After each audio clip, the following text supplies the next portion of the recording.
These aren't the droids we're looking for. You can go about your business. Move along. Hello there, my name is Bruce Rain from Brackers Creations and welcome to today's live stream. It is going to be an interesting one today. I don't know why, but I'm just going to say that. Make it sound good. How are people? How are my folks doing, everyone? Who have we got? Sam Johnson, hello. Thomas Armstrong. Jay from House of Moth is here. Steve from Mac84 is here. Joe Williams is here. And I say a big welcome to you. It is Sunday here. It's a fairly gloomy sort of Sunday. There's a bit of a sprinkly rain coming down at the moment. It is December the 5th here. We have just had our coldest and wettest November in Sydney on record. So since records began in this country, we have not had a colder or wetter November than we just had. It has been bloody miserable. Awful. By this time of year, I expect there to be lots and lots of warmth and heat and stuff like that, and we're not getting that. And even today, it's like 21 degrees C. Mystery Margot, hello. Sad Mac, hello. Eric, hello. Yep, I think I've got everyone there. So today, what I'm going to be... Oh, I should do a quick little recap because I think it was my last video, possibly the one before, I can't really remember. I was working on another Mac Classic. This is the Classic Reloaded board, which our friend Kai brought to us. Joe, hello, welcome. Drake is here. Have I said hello to Sam Johnson? If not, hello. So anyhow, I was working on this before. I was assembling this. I did all the bird seed, and I did that, I think, in one stream. Oh no, I did that before the stream started, and then I came in and I did all this part, and it didn't work. And of course, my first thing always when these things happen is that I've stuffed something up, that I haven't soldered something properly. Now, as it turns out, there was a problem with what I had done. I had used some RAM chips that weren't that good and were giving me some very weird results because I was taken from a battery bomb board and they weren't well. So I replaced them with some different RAM, and that did solve one problem, but another problem still remained. And what had actually happened with this is down here, and this little up here, down here, depending on up here at this angle, down here at this angle. When Kai had shifted a couple of traces around for some work that he was doing with it, making improvements, he accidentally, when there was a trace running there and then a trace below it, and he moved one down and accidentally ran them into each other. So he created a short between two traces. So obviously a very, very simple thing to fix on the sprint layout file, which he has done. But as soon as I'd basically just cut that trace in two parts and then just ran a wire to build my own trace across. And it works perfectly now. So that one is all good. So what that essentially means is the next version of this board that come out will be ready for sale. So that's an exciting moment for people out there that want to build their own classics. I have now built two of them, and I don't need any of them. I've actually got spare real classic boards that work. DJ Craze, hello. Charlie here, hello. Just checking. Ezekiel Blah, hello. I got a clamshell Mac from the flea market this morning, and about 200 random RAM sticks. Yeah, I tell you what, it's great when you just get bundles of RAM. You pick them up every now and again when someone just says, here's some RAM. And a lot of the time, most of them are 256k sims. We know that because people pull them out when they put a 1 megabyte sim in, but you get lucky sometimes. So yeah, so if anyone's ever offering big boxes of RAM for cheap or free, just take them. Yes, clamshell Mac. What colour clamshell Mac, DJ Craze, may I ask? Because they do come in different colours. The old, was it what's the key lime? Is that it? The green one? That's always a very popular one, isn't it? Average size is 1 gigabyte. Okay, fair enough. Well, they're certainly not 30-pin sims. They're not 30-pin sims from a vintage Mac, vintage 68k Mac or something, are they? Yeah, average size 1 gig. That's good, but certainly of no use to some of these really old Macs. Right, so here is a box. And it's a black box, and there we go. And I've got rid of my address and the sender's address and everything. So basically what happened is I saw something come up on YouTube. A quick shout out to Jeremy Bar Hyde. People in Australia probably know him quite well. He's very active in the vintage Mac community. And he organises a lot of stuff, and he is just a genuine, all-round, high-quality, awesome person. And he is incredibly generous. I mean, I contacted him once and I said, look, would you happen to have a spare Mac 2 power supply that I can buy from you? And he said, I've actually got a spare Mac 2. Here it is. It's all yours for nothing. And it's like, who does that? I mean, it's just so nice of him. And there are other times when if he's just clearing stuff out of his collection, he just pops it up on sort of Facebook and says, hey, for the price of postage, who wants this? So yeah, so anyhow, big shout out to Jeremy. He did a post on Facebook recently and he said, I've got a Color Classic Logic board that doesn't work. I've attempted to repair it. It's free to a good home for the cost of postage. Now, for someone like me, that is something that I would always like to have because, what is that? What is the kind of wobbly thing here? What's going on? Something's reflecting into the camera or something. Anyhow, look at it. Wobble, wobble. Something is shining into the camera. Oh, hang on. I can see it. There we go. Gone. So anyhow, I contacted him and I said, look, I'd be interested because even if I can't get this thing working, I always like to have Color Classic parts. So, yeah. So anyhow, here it is. I paid for postage. He sent it to me and it's in this box. And we are going to have a look and see. I'll do a top view for this one because it will be way, way more exciting. Look at how exciting is that? $12.70 postage. Okay, there we go. So that's essentially what this board cost me, $12.70. He didn't charge me for the box or the taping or anything, but I did give him a few dollars extra. Just cause. Right, now I will just have a look at this carefully because I just noticed that it's got his name on it, which means there's probably something here with his address on it, so we'll make sure that gets covered.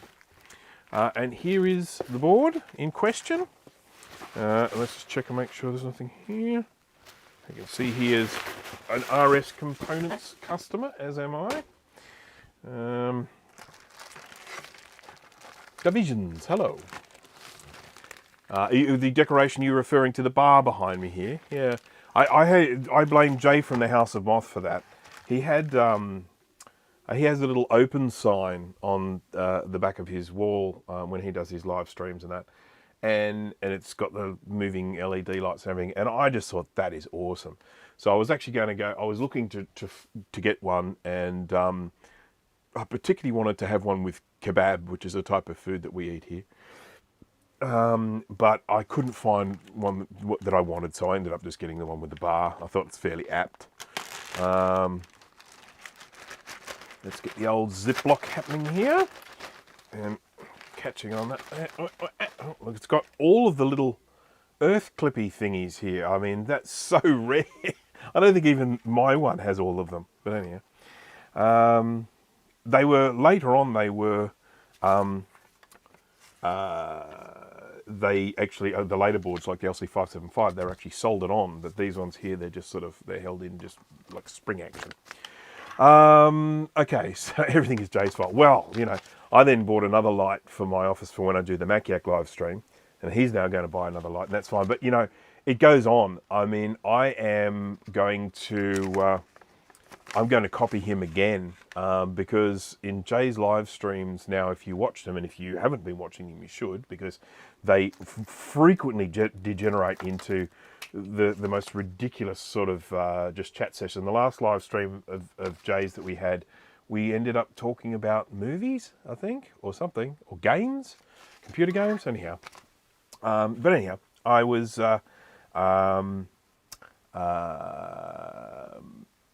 sorry, I just got distracted with some of the exciting things going on this Logic board, but we'll get to that in just a minute. But anyhow, he has this really cool intro to his live stream videos, which I just think is awesome, and I want to do something like that. And it will be me copying him again, as I have done many times before, but at least I don't pretend like I'm not copying him. I say, hey, Jay, I'm copying that because that's a bloody good idea. So, and I will keep doing it as he keeps having good ideas that I don't think of. So that's that. I need to have a couple of quick shout outs before we go any further. Quick shout out to Mike from Mike's Mac Shack, who did a live stream this morning. I didn't get to see too much of it, unfortunately, because I was, he started while I was, I think, I was perhaps up at that stage, but I was in a meeting, my Sunday morning meeting. And that leads me to my next shout out is to the guys from Tinker Different who I met with this morning, the Tinker Different board. For those out there who are not aware of it, tinkerdifferent.com. It is an online forum community dedicated to everything kind of electronic, vintage, whatever. I mean, it's under the guise of vintage computer stuff, but at the end of the day, it's anything. It's just, computery stuff, projects, building things, repairing things, that sort of stuff. It's really good. So, if you haven't been on, jump on, sign up, check it out. It's pretty amazing. So, yeah. Okay, just going to have a quick look at the chat here because I have been not reading it at all. It's blue but speckled. Oh, okay. So, what's blue but speckled? What was blue but speckled? Retro Techie, hello.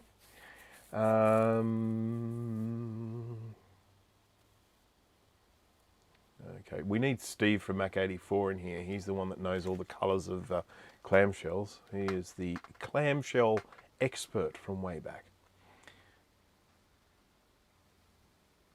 Speaker during SCSI access. That's a good question, Joe. I don't know. Is it? Yeah, I would say typically no. That's certainly not something that I'm aware of. Having said that, I have had some color classics with some sound-related issues, and it's created all sorts of buzzing and stuff during startup. The sound still apparently works okay. When you're playing music, it might be a little bit buzzy or a little bit distorted, but the sound basically works. But then you do get other weird noises, particularly during startup. I have had that happen before. Whatever the accusation was, I didn't do it. Yes, you did. You came up with good ideas. That's what I was saying. I was just saying, Jay, that I'm going to probably steal your idea about your live stream intro and do something clever like that myself, because I quite like your live stream intro.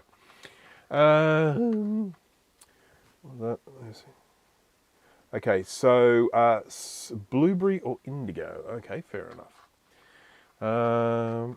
Kicking my kid into bed. Your kid's up a bit late. Yeah? Is there no shame? No, none at all. At least I tell you. I don't just do it and then just sort of, pretend like I didn't steal it from you. I say, hey, Jay, I'm stealing that idea from you. I give you credit too. All right, so anyhow, this is the Color Classic board, and I can see that it has had some capacitors removed, and it has been done in a less than delicate way, shall we say. So I'm going to just jump across onto the microscope. We'll just have a quick look at this board and we'll see what we're dealing with. Once again, this is not a shaming channel. I do not criticize people for the work they do because it is all a learning experience. We might have a slightly messy recapping job that we're not proud of. I know I certainly have one. But the hope is that the next one will be better. Okay, so these are the three caps, 347 microfarad 16 volt caps that run across the bottom. How's the picture? Not too bad. They run across the bottom near the connector. And we can see we've got a little bit of a mess here and a little bit of a mess there. And we're going to have to try and sort that out. I've got some notes. I should go through the notes here. He's such a meticulous human being, Jeremy. And he's gone in and just detailed where he was with it. Okay, after recap, swapped order, no change. Okay.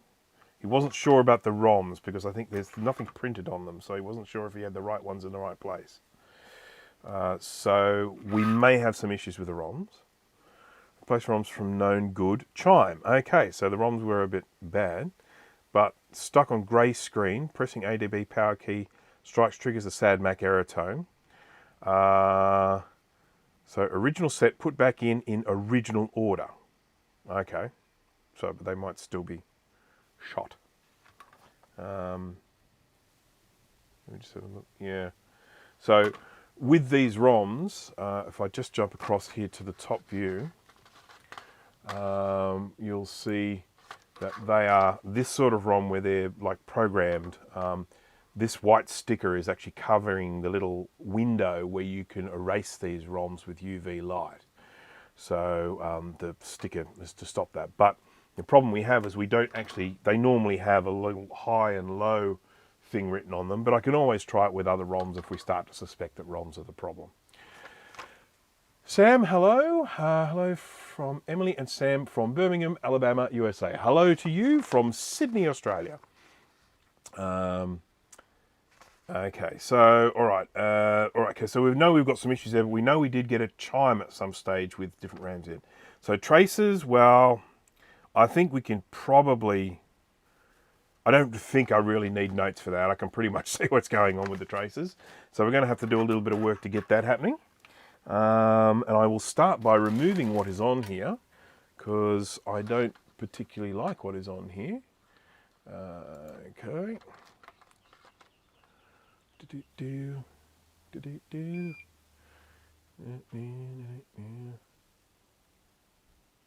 Okay, so, right. I should mention this is not really going to be a particularly long live stream, and the main reason for that is that I have a massive amount of recapped boards that I need to bundle up and send back to their owners. It's one thing to do the recapping, but there's another part to it, and that is to make sure that those recaps end up getting sent back to their owners. And that is the part that I really struggle with, because it's a very, very tedious, very boring part of it. I can't live stream it. It's not like I can sit there and live stream me doing, you know, sort of putting things in boxes and addressing them to their owners and then taking them to the post office. It doesn't make for very interesting live streaming. But of course, every time I start a new project, I kind of have to, I need to get rid of some old ones so that I've got some room. I've got a box up in the house with two classics or classic or classic 2s. I can't remember which ones. But the owner sent me the whole thing because they want me to have a look at the logic board and the analog board and check all that out. And that's fine. But, you know, that's a big box. And I just need to make space so I've got somewhere to put them. For the moment, they're happy in the box. Okay, check out Recap and Mac. Oh, thank you, Jay. Look, he's doing all of that excellent work. Adam McGee, hello. I don't think I said hello to you. Or Zodium, hello to you as well. And Michael from Michael's Workshop, hello. Nim, nim, nim, nim, nim, nim. So, yes, no, it has been a while since you did that, Joe. Don't think I haven't noticed. No, I'm just joking, of course. That was very, very kind of you. I do appreciate it. Yeah. Right, so let's clean this up a little bit and work out how we're going to put new caps on this and make everything work. So I'm just going to grab some shoulder wick, get rid of all the excess solder around here, then we'll clean it up and then we'll come to a decision about how we're going to deal with the calamity that is this logic board. Whoops, we got a very, very bendy pad there. Ooh. Ooh. I still think I can use that one, but I just have to be ultra careful that I don't destroy it. Oh, we're a little bit out of focus, aren't we? There you go, it's a little bit better. Okay. Oh, okay. Does anyone know where I can download firmware for a Daystar 68040 card? Firmware?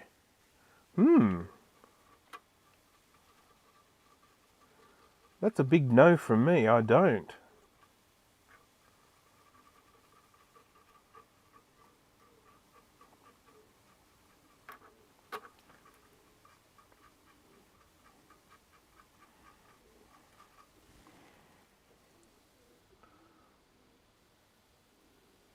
Bruce is so fancy he doesn't use StreamYard. Yeah, StreamYard, which is what we use for the Maniac Show and what Jay uses for streaming and whatnot, it doesn't quite meet my requirements. I love StreamYard. I think it's a very good piece of software. It has lots of things going for it. But the way I zip around from camera to camera, it doesn't work as well. So I use a package called Ecamm Live. It does allow me to have guests on. I better do that. Yeah. Smash that like button. Gotta have that, don't we? Yeah.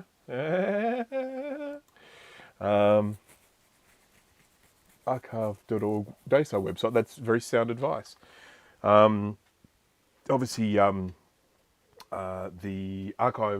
web archive thingy, archive.org has, some really, really cool stuff on there. So, going to want to check that out.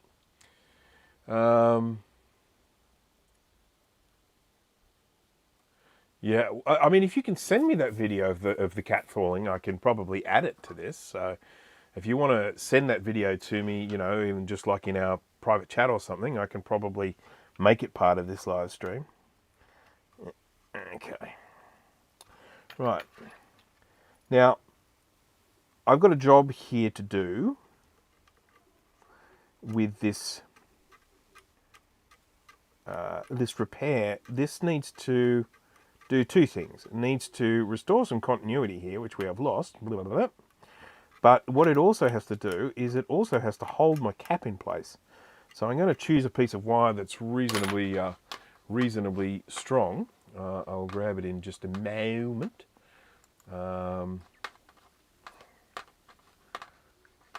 Get along, little cat. The weather outside is frightful.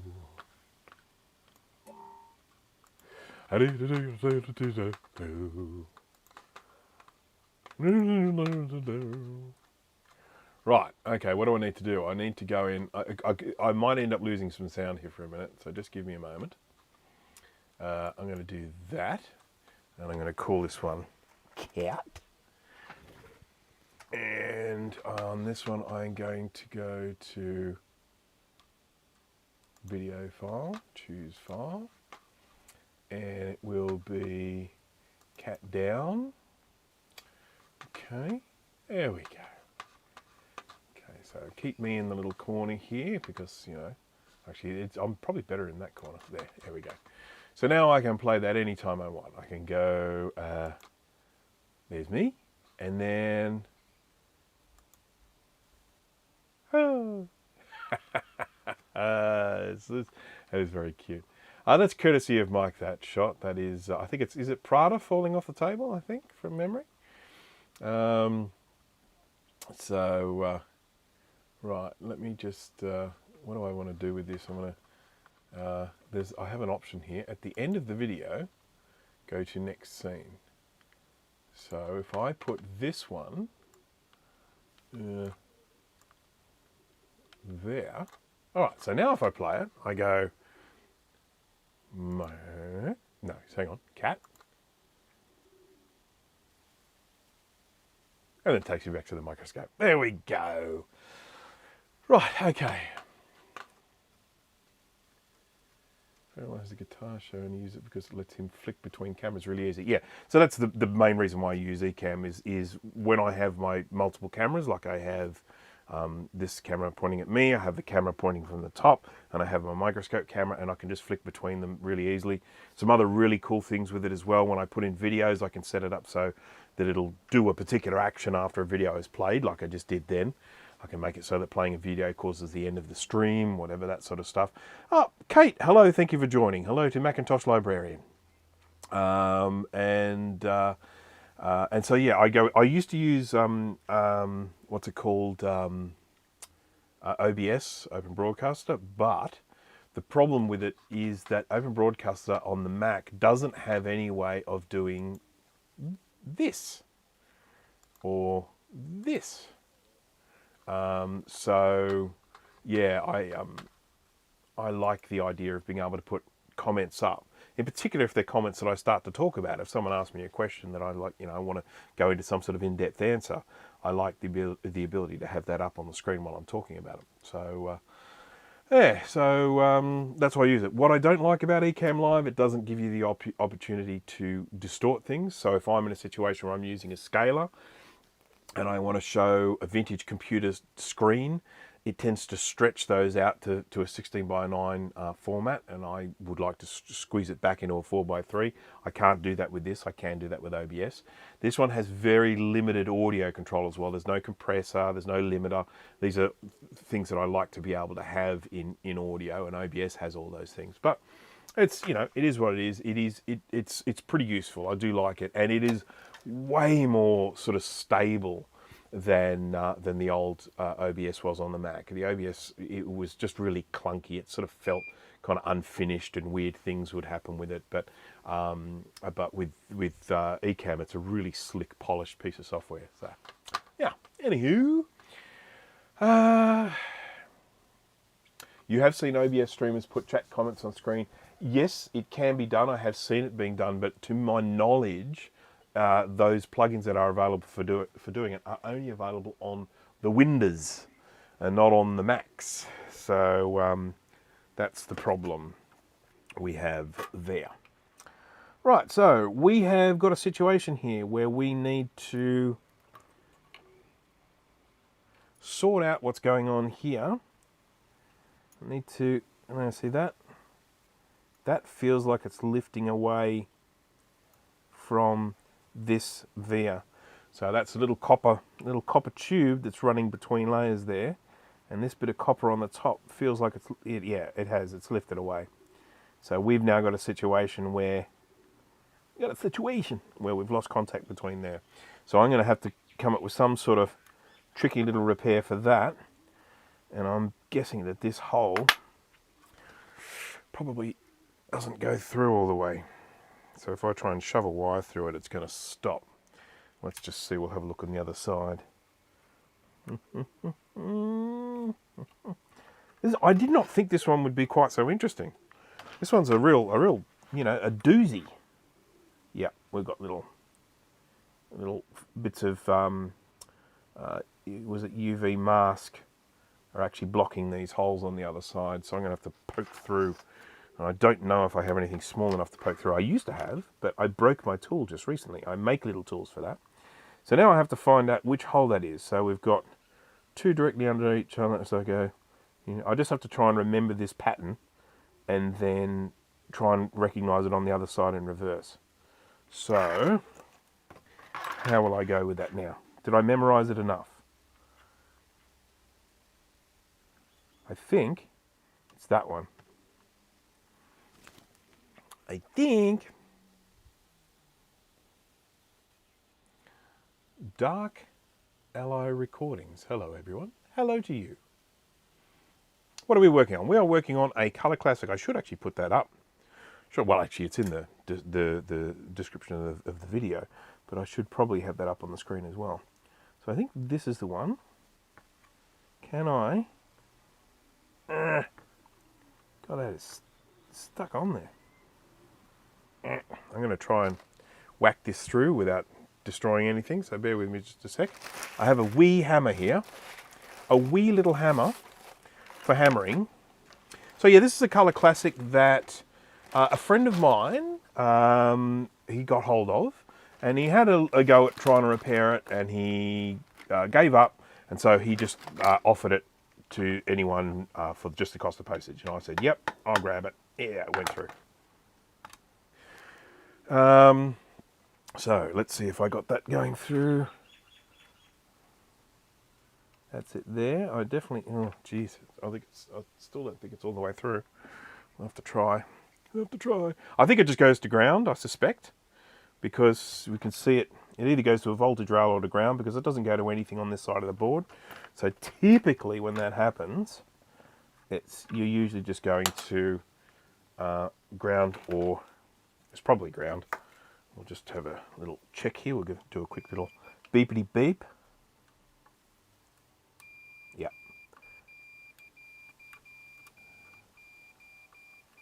That feels very groundy to me.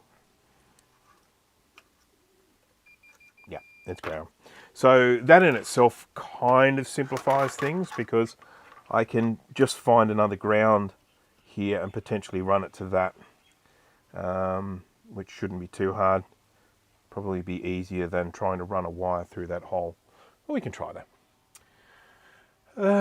Super mini PCB drill bits. I've got these ones. Let me show you these drill bits. I've got these mini HSS twist drills, 0.3 to 1.6. Now, unfortunately, you're talking about 0.2. Yeah, see, so you've got 1 point smaller than me there, but this smallest one that I have here, which I'm going to try and grab without losing it, because by gum, they're small. It's funny, I bought this from a tool shop, as in like a proper tool shop place that sells, you know, big tools. And the guy, yeah, it fits, yay. The guy took one look at them and he said, "What do you use those for?" I said, "Oh, for computer stuff, drilling holes in printed circuit boards." And I was like, "Oh."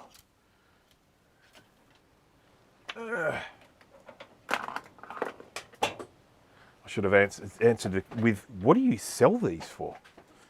Excuse me. I just dropped the thing, and it's under the table.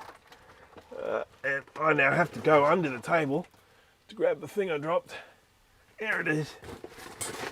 And of course, that always needs to be followed up with a bunch of old man noises as I get up and down. Whew, excuse me. Right. No one needs to hear that.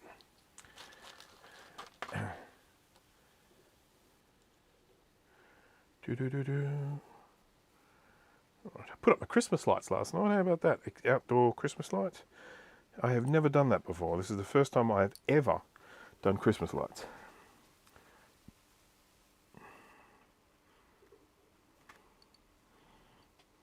I don't know if that somehow makes me a better person.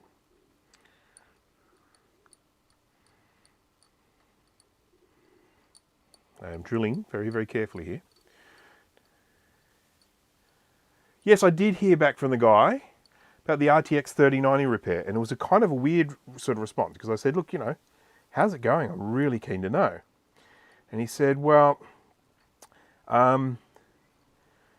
if he connects a monitor to it, it doesn't work. But if he uses it as a, I can't remember, he described it, but he said it's working perfectly for what he needs to do with it, so he's happy." That's the RTX 3090's Ridge Strix, whatever it was. Don't ask me, I'm not much of a gamer. And I'm not mining any Bitcoin. So, I think we're through. Let's have a look. Yeah, we're through. I can get a wire through that now. So, I mean, it apparently does work not 100%. I mean, one of the big problems I had with that was there was no way I could test it here. So I had to just do those repairs and just hope for the best. Now, all things considered, and consider the level of damage, I'm pretty pleased. I would have loved for it to have worked 100%. But, yeah, I mean, the fact that he's able to use it now, that's the main thing. It was a pretty significant investment in hardware on his part. So the fact that he can use it is a very important thing. So, okay, so I really should have put that comment up on the screen while I was talking about it, shouldn't I? Clever people do that. Was that the GPU that was drilled on some... That is the one. That is indeed the one. Yeah, okay, so time for some wire. We're going to use my 34 AWG, that is American wire gauge. The higher the number, the thinner it is. I think that's how it works. So we're going to just feed this through that hole there, which it goes through, which I'm very, oh God, goes through so far it actually falls out the other side. Whoops, I just clicked the mouse. It always scares me when I do that, because I could suddenly turn around and find end stream. It could be like anyone who watched Justin's live stream. Hello, Justin, if you are watching, or if you watch this at a later date. He was in the middle of a live stream, and all of a sudden it just stopped. And we were just sitting there going, what happened? Justin, you okay?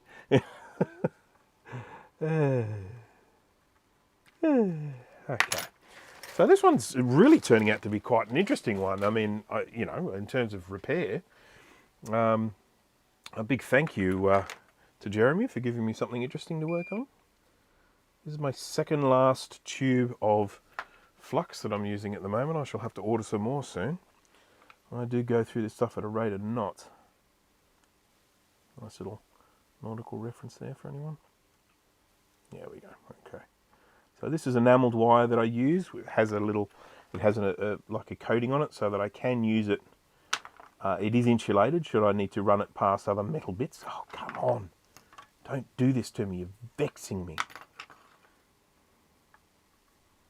There we go. So, got that. And then I can just get my little scalpel, which everyone, when they watch my live streams, tell me I shouldn't do. Don't use a scalpel, you'll cut things. You'll break it. I have lots of people that watch my live streams telling me how many things I'm doing wrong. And I'm just a big thank you to those people, because how else will I learn?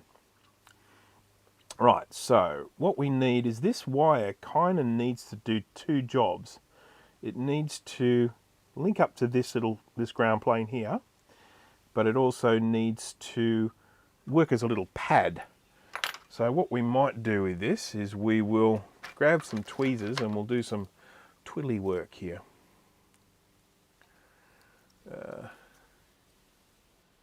Justin uses the PC. Oh, hello Justin, he is there. I think my upload bandwidth dropped to 0 and Streamlabs terminated the stream. Oh, what a piffle.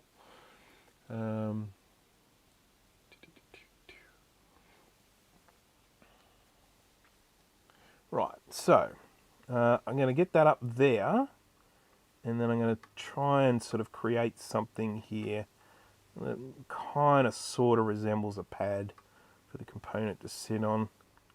Nothing particularly interesting. It's not going to be particularly attractive, but it will be functional.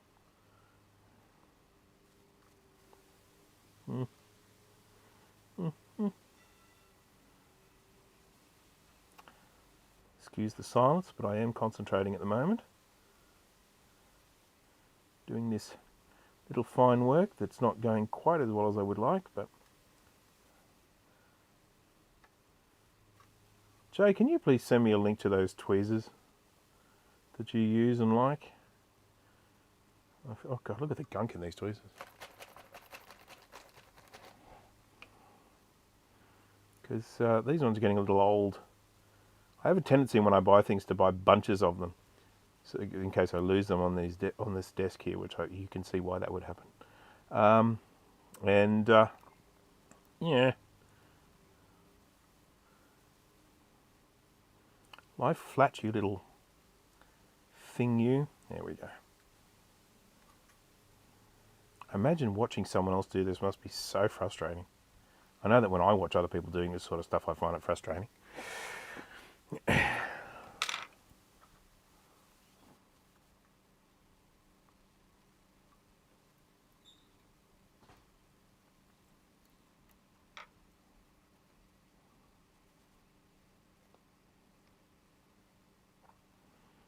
Okay. There we go. That's one little pad all ready to go. I could probably... Should I do that fancy thing that I've seen people do? I'm going to do that fancy thing I've seen people do.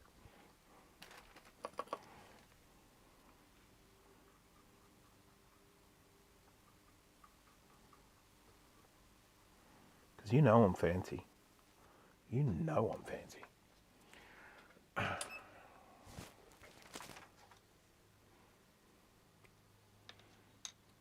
The chat is going by rather quickly at the moment, so if I miss things, my apologies to all. Does the iron melt off the wire insulation? It does indeed, Kate. That's what it does. So I get to decide where I actually want the the insulation to be. On the ends where I want to solder it, I just let the iron sit on it, and that insulation just comes off. It smells like hospital when it does too. Don't ask me why, but you know that smell when you walk into a hospital? I assume it's the disinfectants they use, but it just smells when the enamel melts off, it smells like hospital.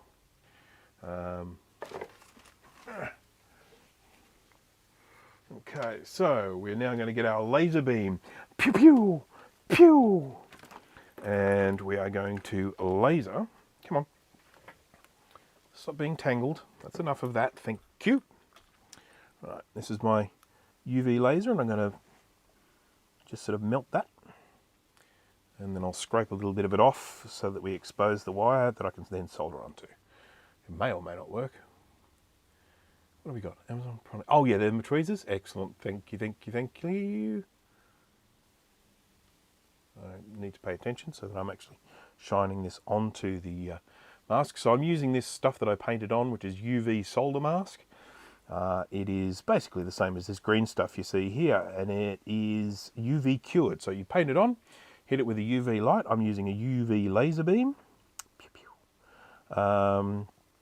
And then it goes hard, and then you're ready to go. And it's one way of getting these repairs done in a timely fashion, because we don't need to wait for things to dry. We just have to, it takes probably about a minute of shining this on it, and then it'll go all nice and crunchy. Starbuck Tech, hello.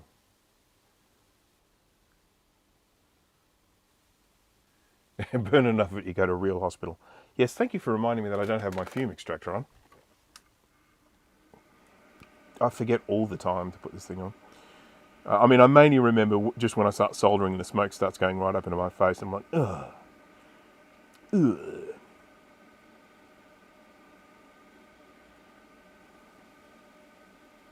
Okay, that's probably enough. Now let's do a little bit of a scrapey. So we expose the wire, and we have something to solder onto.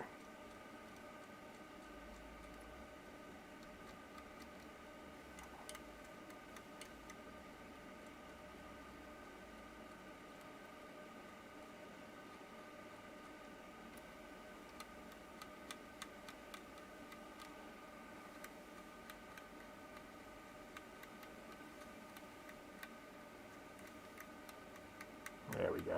That should do us. That'll be enough for us to get some decent solder. Oop! I've started to pull it apart like some kind of crazy idiot. Oh, look at that. All of that excellent work. Never mind. Okay. I painted it on too thick, so the stuff underneath wasn't cured. It'll be fine though.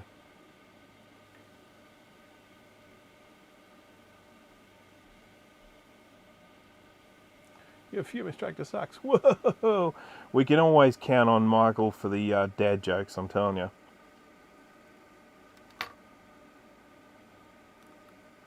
Right, so the next thing we need to do is this one here. This one I'm going to do in a slightly different fashion. I'm going to do this with a stronger wire. And it's going to be this one here. It is... This one's not in AWG. This one's in millimeters. It's 0.31 millimeters, so... whatever that is in AWG, I do not know. I'll start off by soldering this to one end, like here. Got a little bit more than I need, so I'm going to just trim it. There we go. Plonk that there. Plonk. Plonk.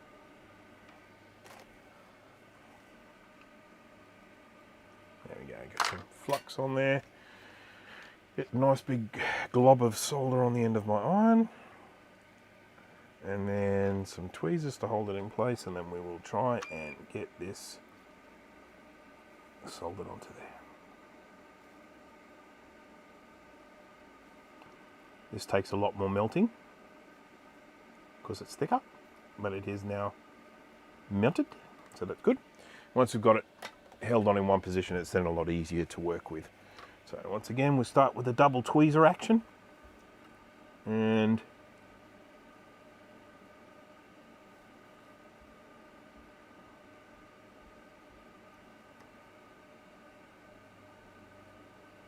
There we go. I might just a little bit like that as well. Come on. There we go. There we go. And we will hit there. Solder on this side.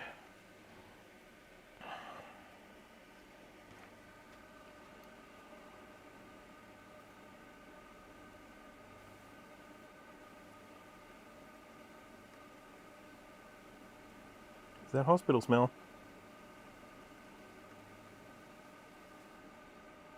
Okay.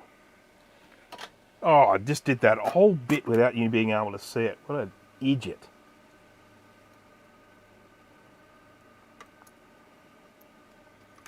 So that's what I did. You didn't see me do it, but I did it. Just a moment ago. That, I did it. Right, now the trick I have now is I've got to get some of this coating off so that I can get some solder on it ready for a capacitor to go on, which we'll be doing very, very soon.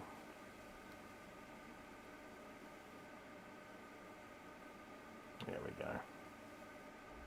Yeah, good is it? Yeah, good is it? There we go.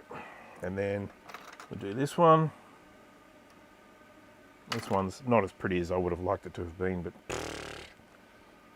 no one minds, do they? Everyone's fine? Everyone fine with my standards?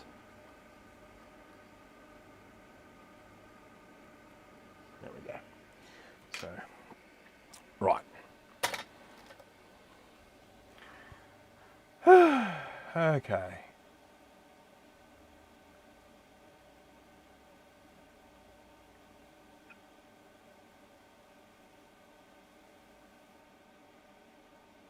Just catching up on the chat here, it would appear that I am joining in conversations that have been going for quite some time.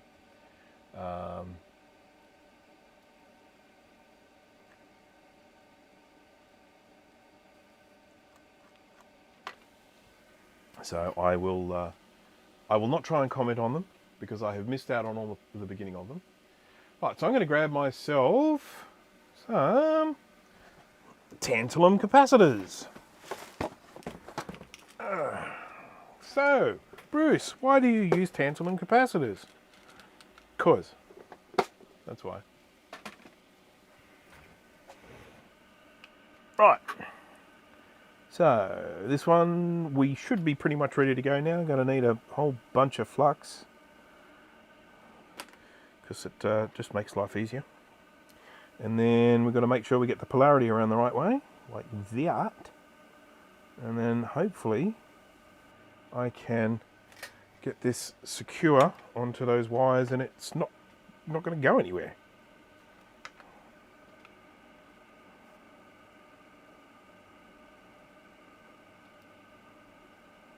One thing I have done kind of stupid is I have, there we go, made it so that,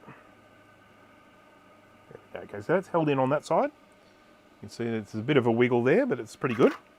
And then we're going to do the other side. I'm going to flip it over, just because I like to come at it from the right-hand side, because I am right-handed. Doesn't make me better than anyone.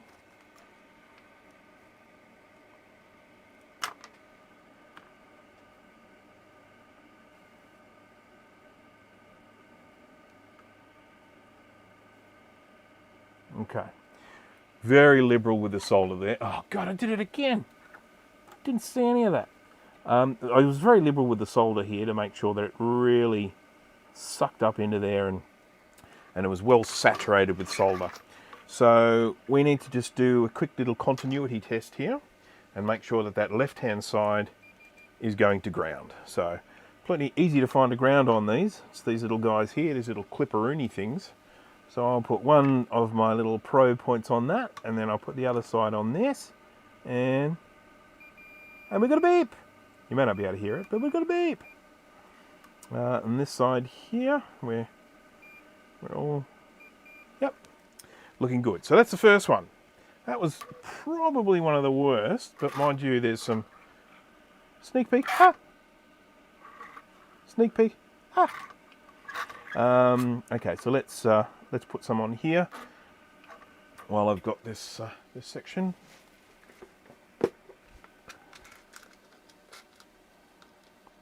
Frederick, hello, and thank you for that. Thank you for those kind words. The main thing with something like this, when I finish this, I'm going to paint over quite a bit of UV mask around here.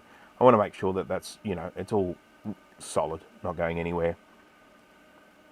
This one here, we've got a bit of a sort of, what did you call it, dislodged pad. So we're going to be holding that down in place with the cap, and that should be quite secure when we're finished.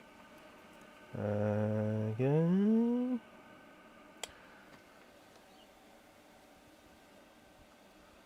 Lost our dog to cancer in 2014, being dogless. Oh, that's very sad, Joe. I have to say I'm an animal person. I'm not necessarily a dog or a cat person, but I do own cats because they kind of suit my lifestyle better. I can just see myself, if I had a dog, it not getting washed enough. And there being a backyard full of poops. So the cat's poop disposal is a lot easier. They just poop in the same place, which is really cool. And yeah, so cats it is in this household. Have 2 cats. And I have, how many? 1, 2, 5, 6 chickens? I think it's 6.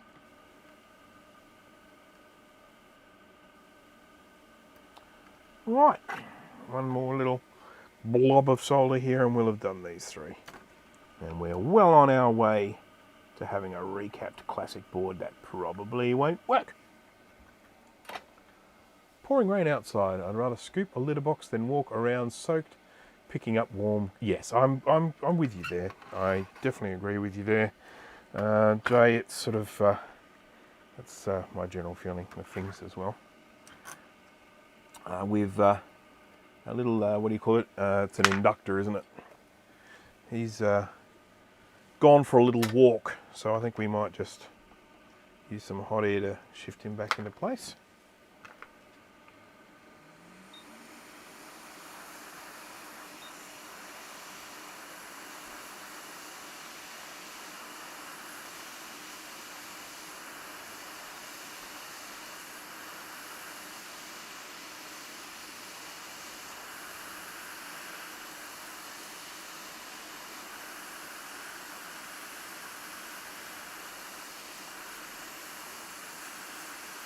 Damn it, will you melt?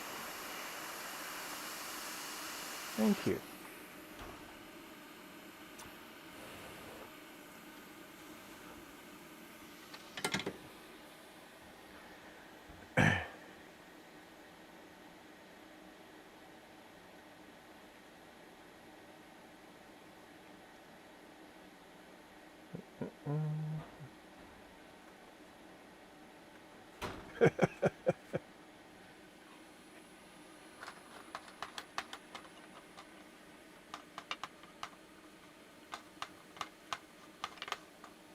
Just a second.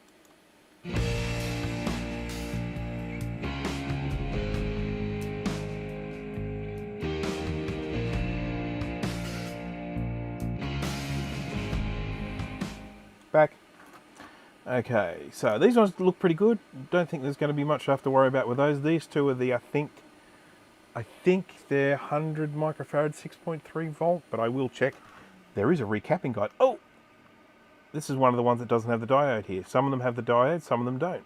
This is one of the ones that don't. This one has had the sound chip replaced or resoldered or something. Look at all that flux around the sound chip. There, right there, up there, up there. So that's an interesting one. And then, of course, we've got a gigantic vampire teeth on this one here. So I'm not sure what this is all about. But we shall remove the big vampire teeth. Hi, Mrs. Brankus. He knows it when I do a quick little aside from the live stream. It's usually because there's someone standing in the doorway about to ask me a question. Okay, that's that roll of solder wick gone. This one's looking like it will be gone soon. I think I might need to buy some more wick soon. And I just melted plastic with the tip of my iron. Doesn't that smell delicious? Off, off, off, off, off. Yuck. Yuck, yuck, yuck,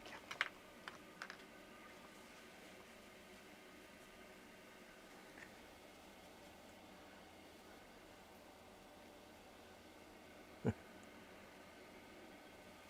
Did this thing work with the vampire caps? No. So we've got more stuff that we're going to have to do here. More things and stuff. So we're going to have to run a wire through there. That one's just running a wire down from there. The biggest issue with this one is going to be holding the thing on, because there's nothing particularly... I mean, I guess I can run a thick bit of wire around here to try and hold it on. That's probably what I will do. Thick bit of wire just might give me a little bit extra. This one will have to be a thin wire because I need to get through this hole. Why did the solder that thing? Did this thing work with the vampire cap? Yeah, so this has never worked. So this is someone did try and fix it, and why am I scraping that? I don't even need that. So yeah, someone did actually try and repair this, and as you can see, we've had some problems along the way. But it has never, since the person who had this last had it in their possession, it has never worked properly. So, and it may never again work properly. Excuse me. Excuse me. We've got a little triangle here.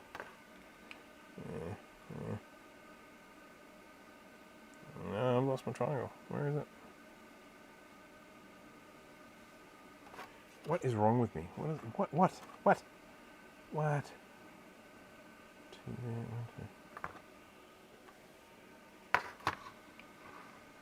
Ah, there it is. That's my triangle. So it's this one, and this one. So the one I want is this one. This one here. So we're going to get our little... I put it away already. I don't think I'll put it away. How much do you know about microscope sensors? Very little. Can you elaborate on what you mean by sensors?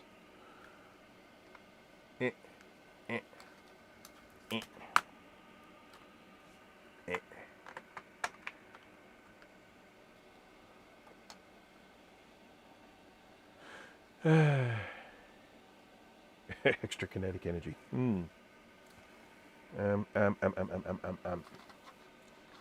got 42 people watching at the moment. Hello to everyone. If you haven't said hello, feel free to jump on and say hello. And if I see your comment, I will say hello back. But sometimes, in particular when it gets to a certain number of people on the stream, I tend to miss some of the hellos. And for that I apologise. It is not personal. Right, got to get my little tiny weeny little drill bit again. So we're going to have to drill another hole in this board. Oh, we're going to have to just work on one of the original holes. This tiny one is going to get wrecked one day, I just know it. It's so thin.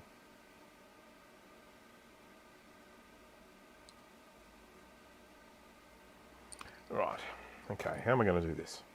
How? Answer me that and stay fashionable. Right, so drilling now. Drilling.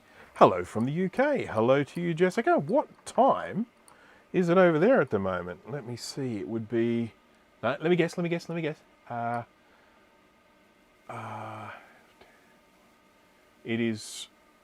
should be 3:30 a.m. Is that right? You're up late.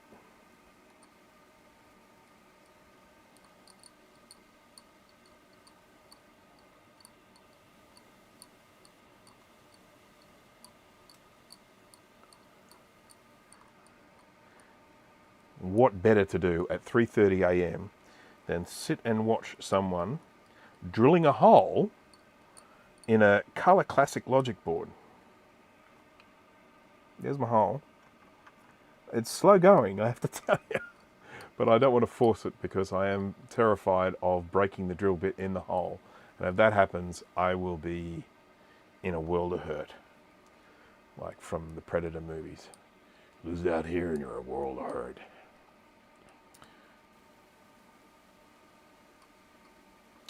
That is the one-liner spectacular, that film, don't you reckon? How many one-liners are there in Predator? Did I say the right movie name? Did I say Predator or Terminator before? I meant Predator if I said Terminator. But, yeah. So I'm going to put this to one side and try not to break it.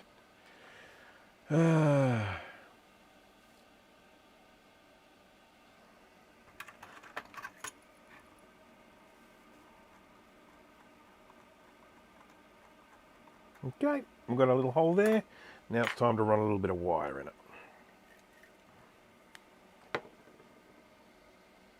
If it bleeds, we can kill it.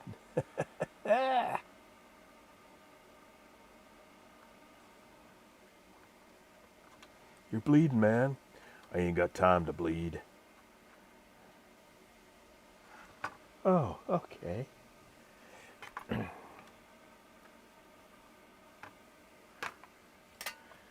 There's other quotes that I want to say, but they've got swears in them. You ghosting us. I don't care who you are in the real world. Give away our position one more time, and I'll bleed you real quiet. Leave you here. I'm paraphrasing. It's probably not exactly accurate.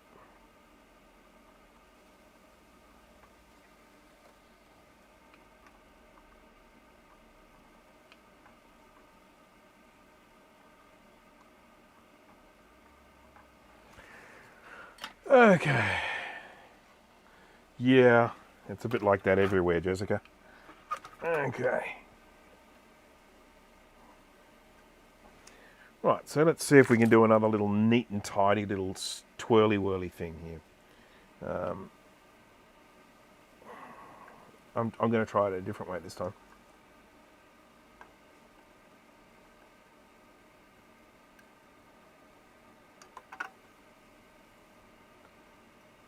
I'm making it up as I go.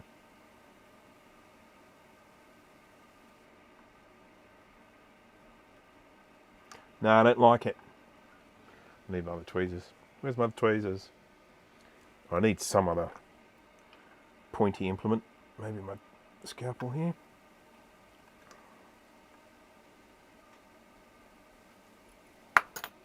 Tweezers. Here we are.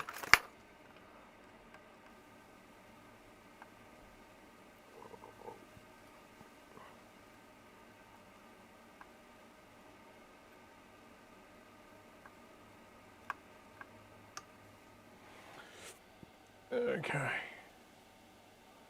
I just saw Krell. Hello. When I read that, I thought I saw a Krull there for a second.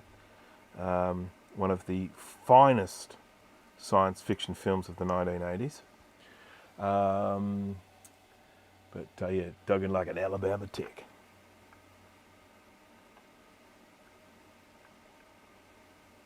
What are you talking about, Billy? You ain't afraid of no man. What hunts us is no man. Something like that. Again, I'm paraphrasing.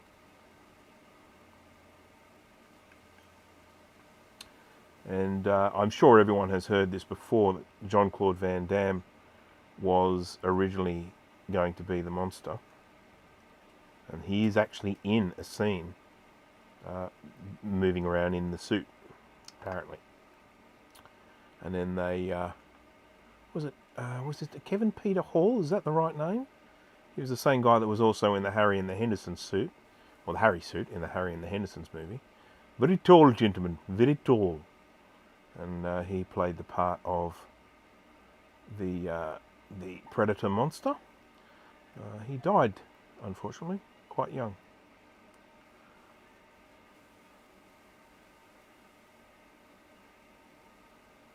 Yeah. Okay, that's enough of a pad, methinks. I'll try not to break it.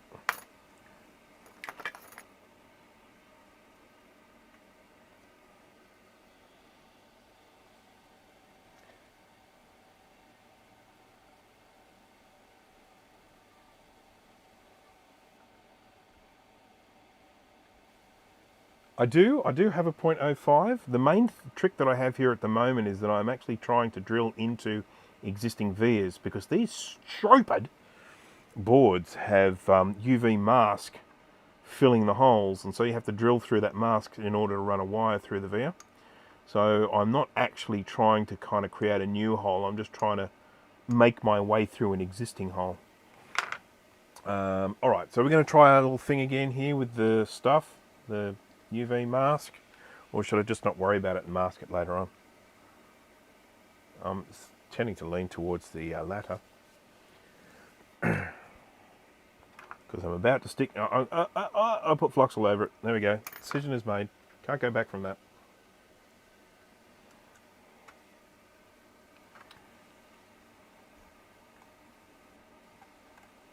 Whoop, whoop, whoop, whoop, whoop, whoop, whoop. And then we will get the old mask and get a lot of that off. Boink, boink. There we go. All tinned and ready to go. No fume extractor. Don't start half-fasting. It's, look, there's the fume extractors. Hello to Alex. Thank you for joining. Ingrown hair made of copper. Ugh, that's grossing me out now. Ugh.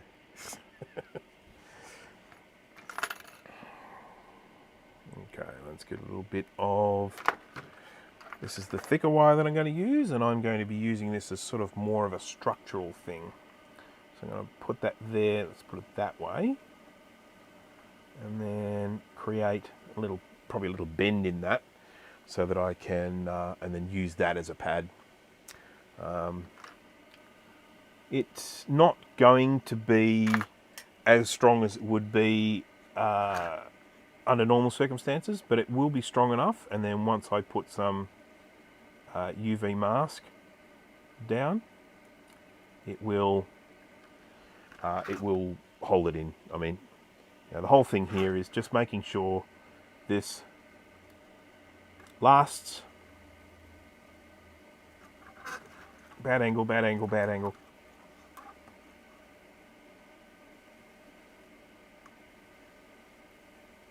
There we go. There we go.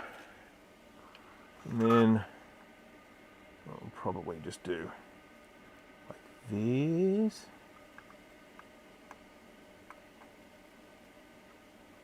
And then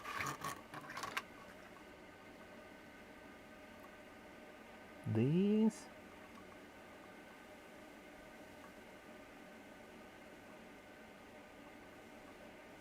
I'm going to cut this short. It's getting in the way.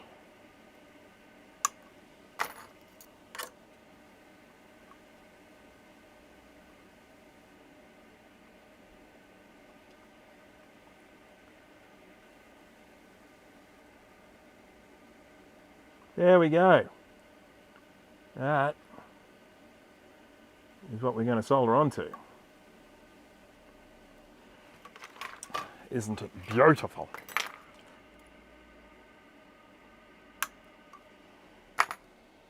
Out of shot. Sorry. Yeah, so I've mentioned this before on the live streams, but basically when I'm looking through the microscope, I see a great big circle.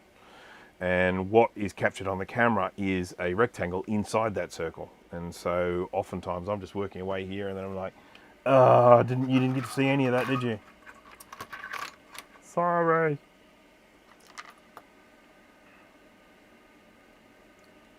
Oh, I brought a cat hair down with me. Tend to often have cat hairs on my person from cats sitting on me. I've got a particular cat that the moment I sit down, pretty much the moment I sit down, will sit on my lap. Which is nice at times. It's nice in winter. Right, okay, so I think we're ready to put a cap on there. Pop a cap in his ass.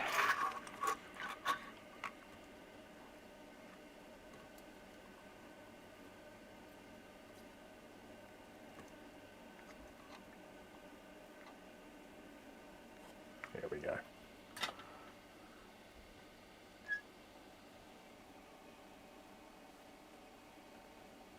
Switch to a camera that doesn't exist. I like that. Okay. In the honour, for Mike's sake, let's do this.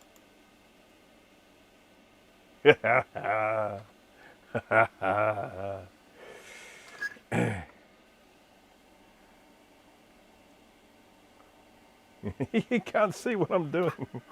All right, so these ones here are also 47 microfarad, 16 volt. Well, they better be, because that's what I'm going to put on them.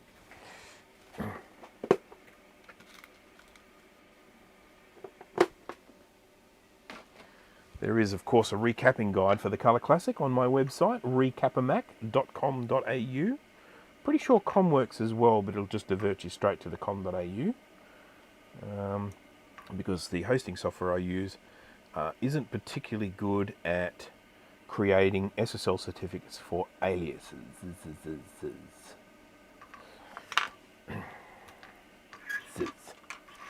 Didn't put any flux before I put those components down. Kind of idiot does that. This kind. Flux, flux, flux. So for folks who might be watching this for the first time, or watching one of my videos for the first time, if you're wondering why I put flux down, it's the way that I do surface mount soldering. It's not the way everyone does it, but it is the way I do it. There is flux in the solder that you use, typically. And you can buy solder without flux, but most solder comes with flux. But that flux only works just at the time that solder is melting. Now I've melted some solder onto the tip of my iron here, and so now that flux has done its thing, it's gone. It's not going to be fluxy anymore. So I have this flux on the board which is going to do the work for me. So that will help that solder just go into this nice little shape on the cap there, just nice little rounded, off camera, nice little rounded blob on the end of that cap. So today I should just call this the everything interesting happening off camera stream, because I seem to just be doing that a lot. I'm out of practice. I haven't streamed in a couple of weeks. And doesn't YouTube let you know it when that happens? You suddenly look at your subscriber numbers and they start going lower and lower and lower and lower, and you're like, oh God, I've got to do a stream. I have to do a stream.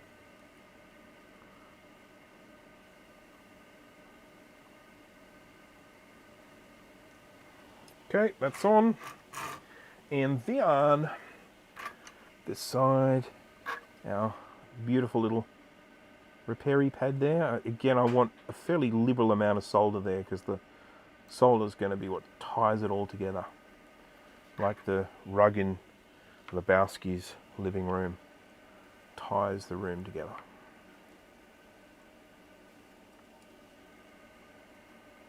Okay, so I can probably trim off that little bit of excess now so it doesn't look quite as ugly, just like that. And we got those two on there. Now this one here is not as secure as the others. You can see we've got some wobble going on there. So we're going to need, definitely going to need UV mask to hold that in position. But that's okay. We've been there before. Now, where should this one go? It's meant to go on the other side, isn't it? So that's probably to ground. So let's check that. Put the multimeter into beepity beep mode. Put one pin on a little ground guy like that. And then, hey, we got it a continuity. And then these ones here have to go to there to there. Hey, that's the working too. It's a good day. Oh wow, look, I got a super chat. That can get out of the way, thank you. And then we go add to stream. There we go. In the name of Bernie, turn on your fume extractor. It's on. It's on. I might need to turn it up a bit. There we go. It's on. There we go. It would be worse if it wasn't on, I can promise you that. Just going to have a look at this. See what's going on there. Look at all that gunk under the sound chip. Huh. Might give that a clean. I might lift that off and give that a clean, because I am concerned. Oh, wow. Look it. That's what happens if you don't brush your teeth, folks.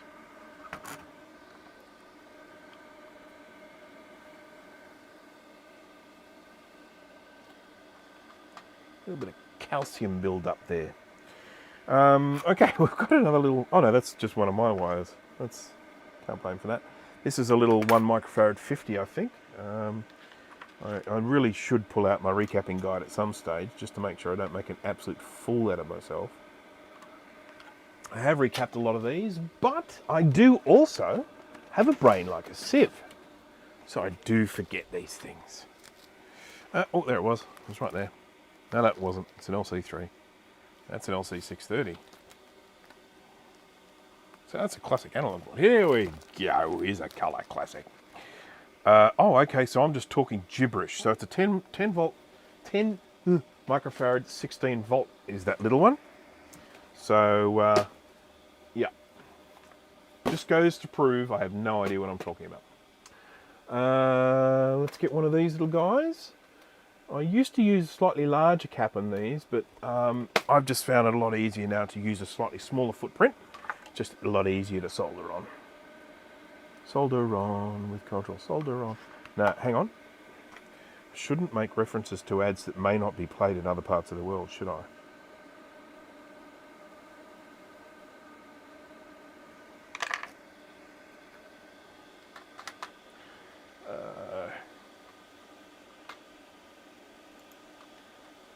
Using no clean flux, just wondering. Yes, I am. I use this one here, which I'm not sure if you can see it in the little picture there, but it is Amtech NC559V2TF. It is my preferred flux. I like it for lots of reasons. One, it doesn't burn away too quickly. Two, it does a really good job at being a flux, but so do a lot of fluxes, but then they have other problems with them.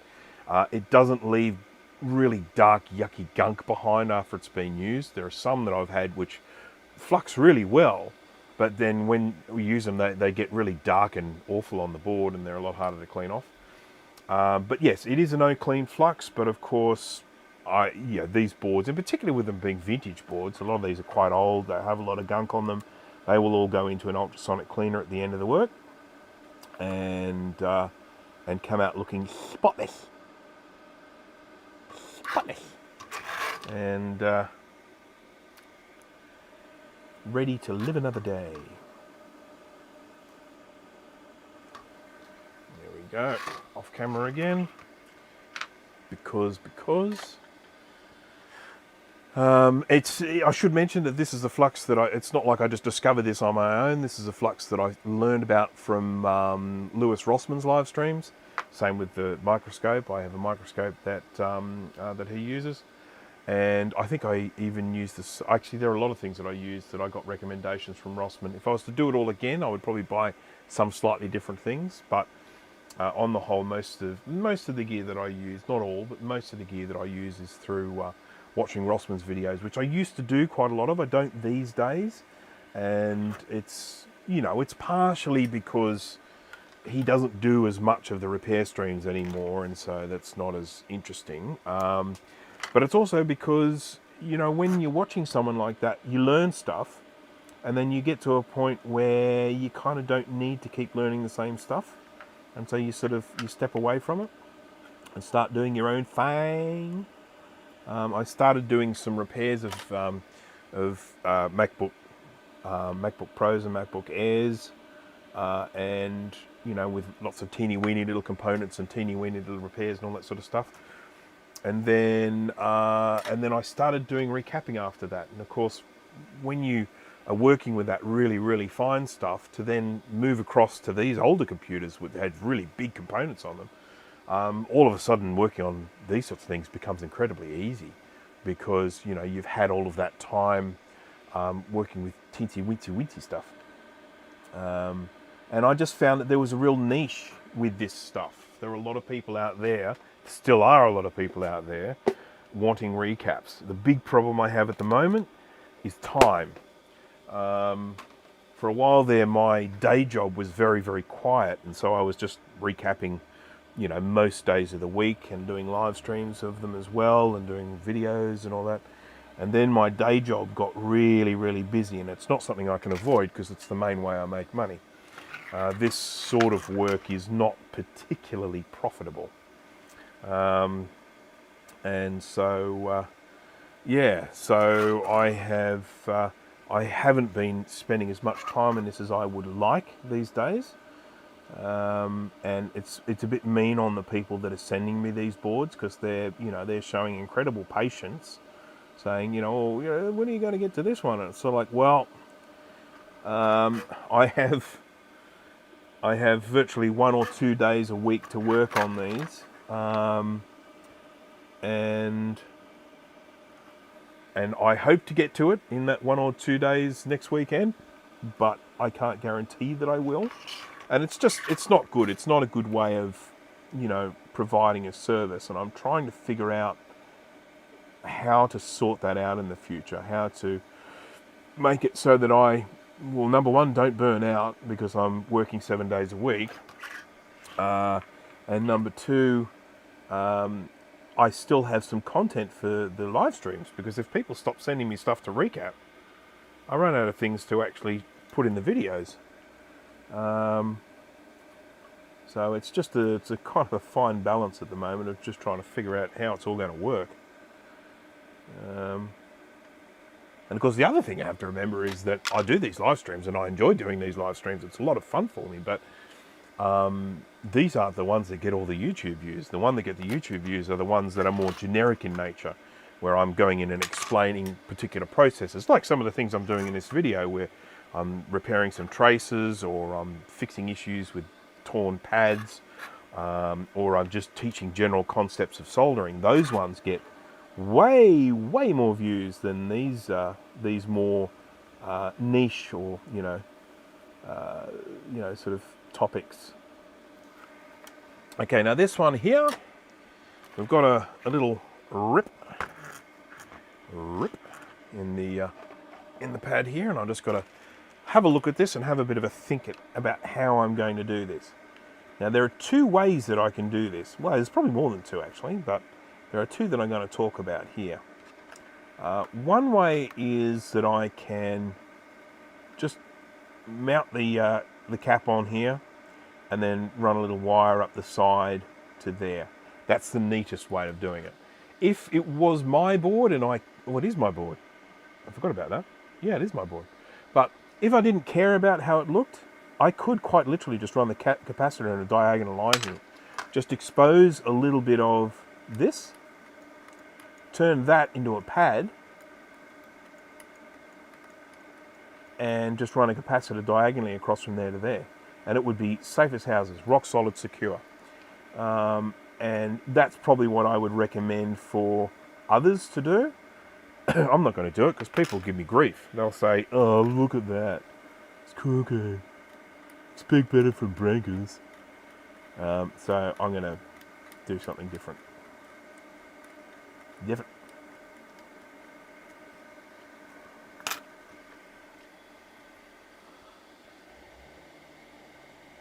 Okay, sorry. Yep, we're going to get a question. Going back. Okay, just wondering, what is the white with black holes at the back of you? Just wondering.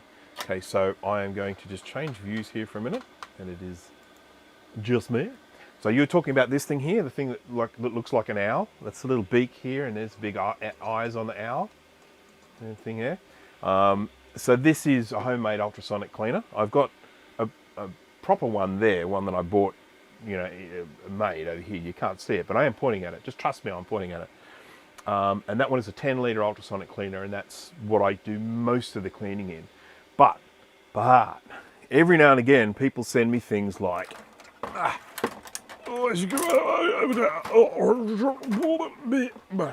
send me things like this, which is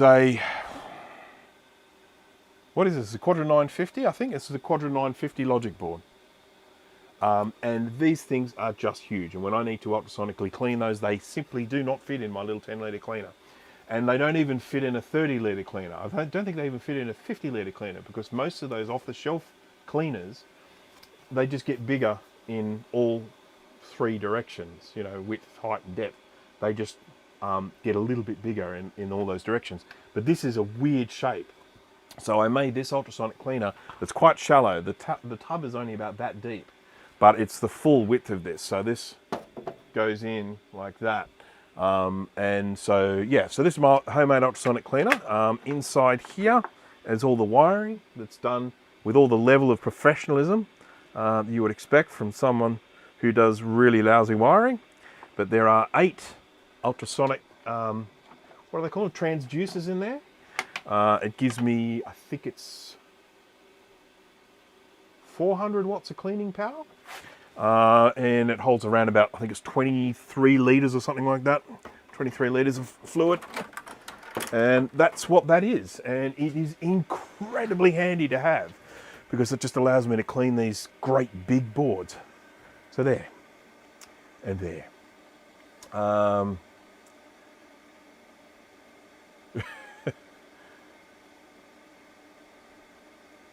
When how to make one? Yeah. So I've written the whole script for that video. I've got a lot of content for it as well. I have recorded all the audio for that, so all of the voiceover stuff. I might need to go in and re-record some of it because it was rather long and my voice was getting a bit hoarse towards the end of it. And I might even try and get a little bit of work done on that today because I'm just so keen to get that one out. But I need to do little animations and stuff for it, explaining how ultrasonic cleaning works and all that sort of stuff. So it's kind of an explainer of ultrasonic cleaners in general, and then going through the steps of me building this one. So that is, it fits into that kind of whole thing I was talking about before about not having much time. I need someone to basically just pay me to do YouTube videos full time for a little while, and unfortunately, I'm not quite at the stage where YouTube are prepared to do that. Still, one of my favorite YouTube stories was when someone who had been watching YouTube videos contacted YouTube, sent them a letter or something like, sent them an email and said, "Hey, I've got a great idea for a video. Can you please send out your team to film it?" Didn't quite understand that all those people that were making YouTube videos were making them themselves. Okay.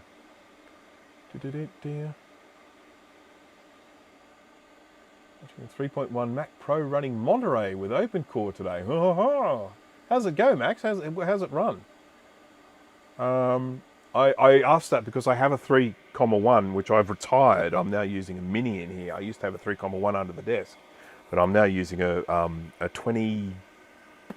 I want to say 12, but it might be 13. Let's have a look about this Mac. Late 2012, 2.6 gigahertz Intel Core i7 quad core, 16 gigs of RAM, and it's got a what is it? It would be Samsung SSD inside it. That's pretty good. It's cranking the CPU at the moment. I can hear the fans going, but it handles this pretty well. Now I need caps. Caps.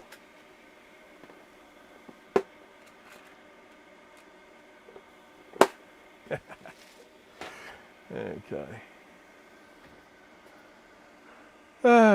It's great. This one has a top 3.2 gigahertz CPUs, but only 6 gigs of RAM. Yeah. So my one has got dual. It's 3, I think. Is it dual quad core 3? So 8 cores, 3 gigahertz, and it's got 32 gigs of RAM, and I'm not sure what sort of graphics card is in it. It was a decent one at the time. It probably not so decent anymore, but it was a pretty good one. And look, it was pretty good. One of the main things that made me change was wanting to get a more modern operating system running on it. And I was having all sorts of problems with Colin's patcher. Now, of course, nowadays, I would just open core it. But that wasn't the case then. So I could probably go back to it, but I'll be quite honest, I am really loving having this extra space on the floor and having the Mini, because the Mini is just attached to the underside of the table. And so I've got a 3D printed bracket, and the Mini just slides in and out like a drawer sort of thing. And it's so convenient, it just takes up so little space in the room, and I've kind of gotten used to that. Can't see myself changing anytime soon. I got a... I love minis, actually, to be honest.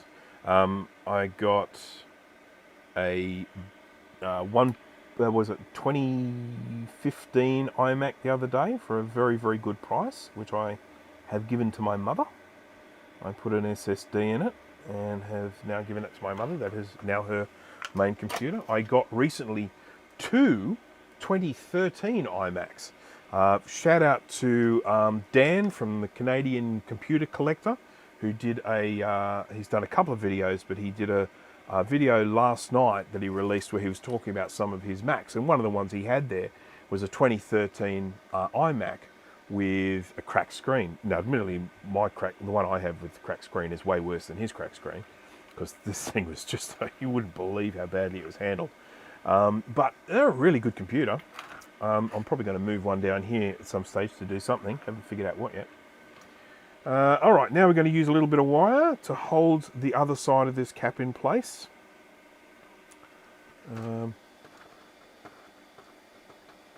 Whole machine for only $150. Yeah. Yep. I mean, you know, they're so expandable. That's one of the great things about the Mac Pros.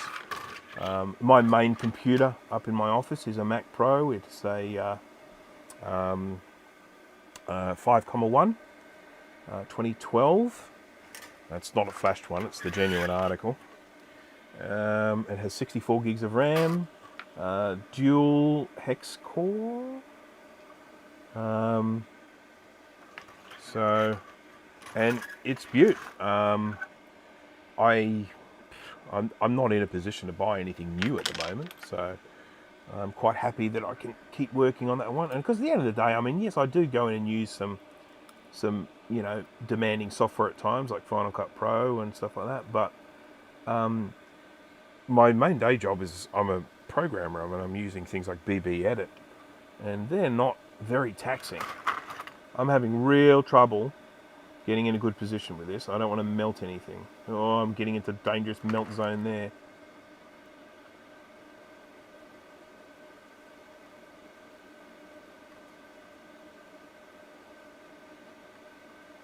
I might just get some of the coating off this first.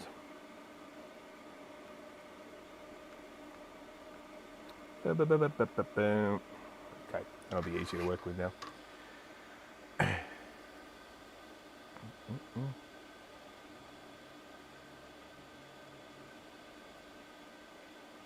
Back, how's it going? Well, we're going pretty well actually. With apart from the fact that I'm really struggling to get into a comfortable position for this, because I don't want to melt anything. But we are, well,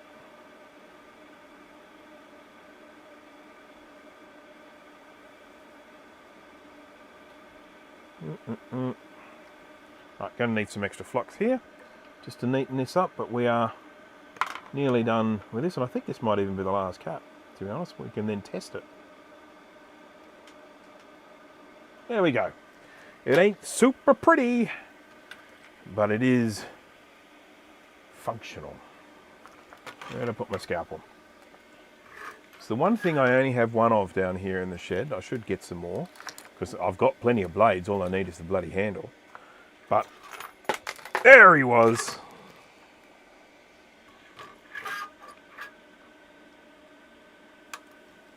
There we go. So, let me just check and make sure that I've got all the caps on here. I haven't missed any. Yeah, looking good. Good. Yeah. Oh, hang on. Still got a little dag hanging off the back here. Let's get rid of that.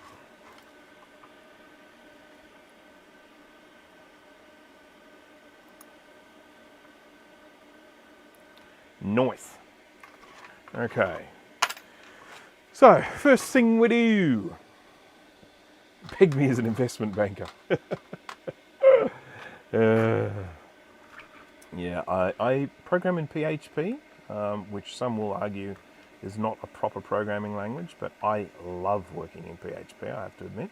A lot of people hate it, but I really enjoy working with PHP. What else? And JavaScript and stuff like that. I do other things as well. I worked in the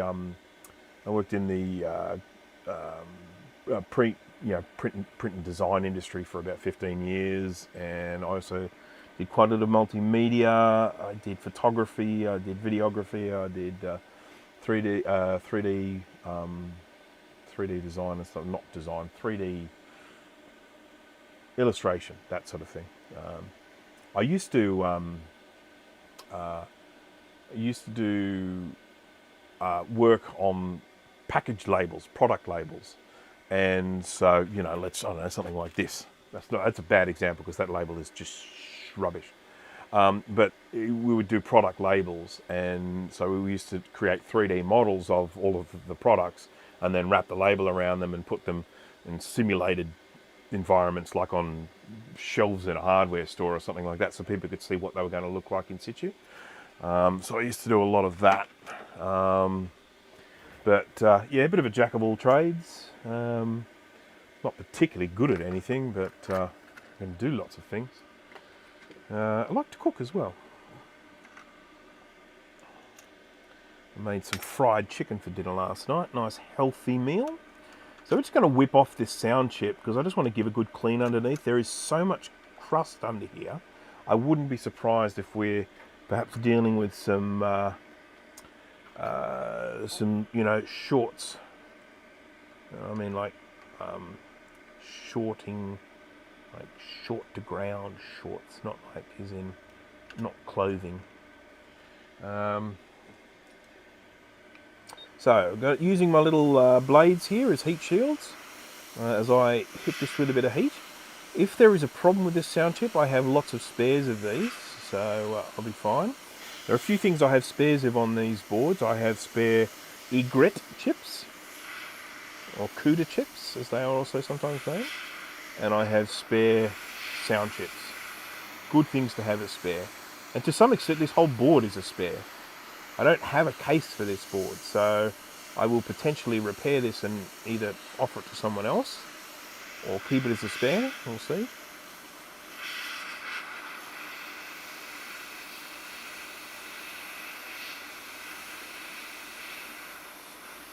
For anyone who bought themselves a Mystic Color Classic and maybe decides they want to go backwards, there we go.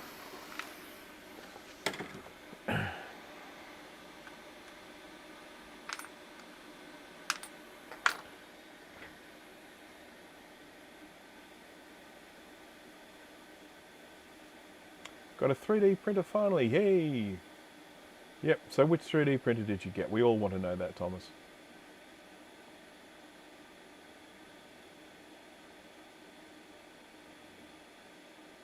So PHP is a server-side sort of language. What that means is it is interpreted as a page is loaded, and then the output is essentially the web page that you build. You can do an awful lot with it, I've got to tell you. Some of the stuff that I have done with web pages, you would think, wow, I didn't think you could do that on the web. But you can. And of course, what I love about it is it's completely and totally cross-platform. So, me as a Mac user, I can go and I can build things for Windows users or Linux users. It doesn't matter, as long as they've got a web browser, they can see my stuff.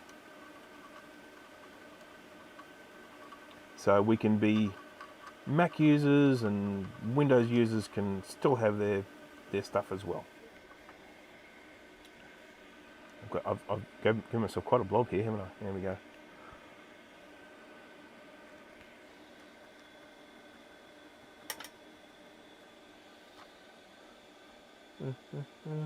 Ender 3v2, hey, welcome to the Ender Club. There is a an Ender 3v2 group on Facebook, which I'm a member of, with where people ask questions, and invariably the answer most of the time is level the bed. But yeah, that's the one I have. It's a great one. There are a few things I can tell you about it that I would recommend. You may well have already done videos and stuff, but there are a few things I would recommend. First of all, I would recommend replacing the springs underneath the bed with decent ones, because they're pretty lousy springs that come with it. I would also recommend replacing the Z, that's the up and down, home switch. There's a little switch that comes down and goes zzz, and when it hits the switch it knows it's home. they've put just the crappiest switch on that thing, and what often happens is it homes and it doesn't home in the same position each time. So I replaced that switch. You know, it's a dollar something part. You know, it's really, really easy to resolve. What else? I put a different shroud on it, you know, for cooling, and I've got it running with two parts cooling fans rather than just one. What else? The parts, the in particular, the hot end fan is rubbish that they sell with it, and so buy spares now. Expect that fan to fail, and then you'll need to replace it in the future. But it is it's a budget 3D printer, and I have printed so much stuff on it, and the quality has been excellent for a 3D printer of that budget. And I'm sure you could not have all these problems if you went and bought a expensive, fancy one, but there's a budget one. Okay, so just cleaning all this up. So doesn't it look nice now? Oh yes, it does. Answer my own question. Just having a look here. It doesn't look like we've got any trace damage around the area, so I'm quite. I just don't need to do any repairs here. I'm quite happy with that. Part of me kind of wants to just stick a new sound chip on it, just for the sake of it. But you know, Steve will get mad at me if I do that. But yeah, apparently the Prusias are quite nice. I've not had any experience with them. I've only ever owned one 3D printer.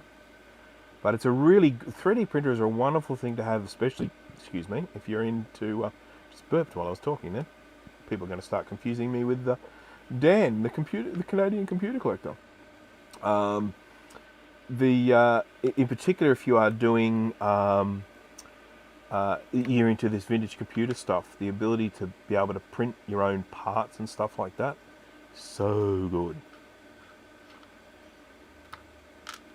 I've printed legs for keyboards, and I've printed little battery holders. What else? I've printed mounting brackets. Great stuff. Just getting rid of the excess solder here so that when I mount this back on the board, it'll sit nice and flush for soldering. I don't need to get rid of all the solder, just the stuff on the very tips of these pins so that it's not sitting crooked when I put it on. Just going to get tweezers.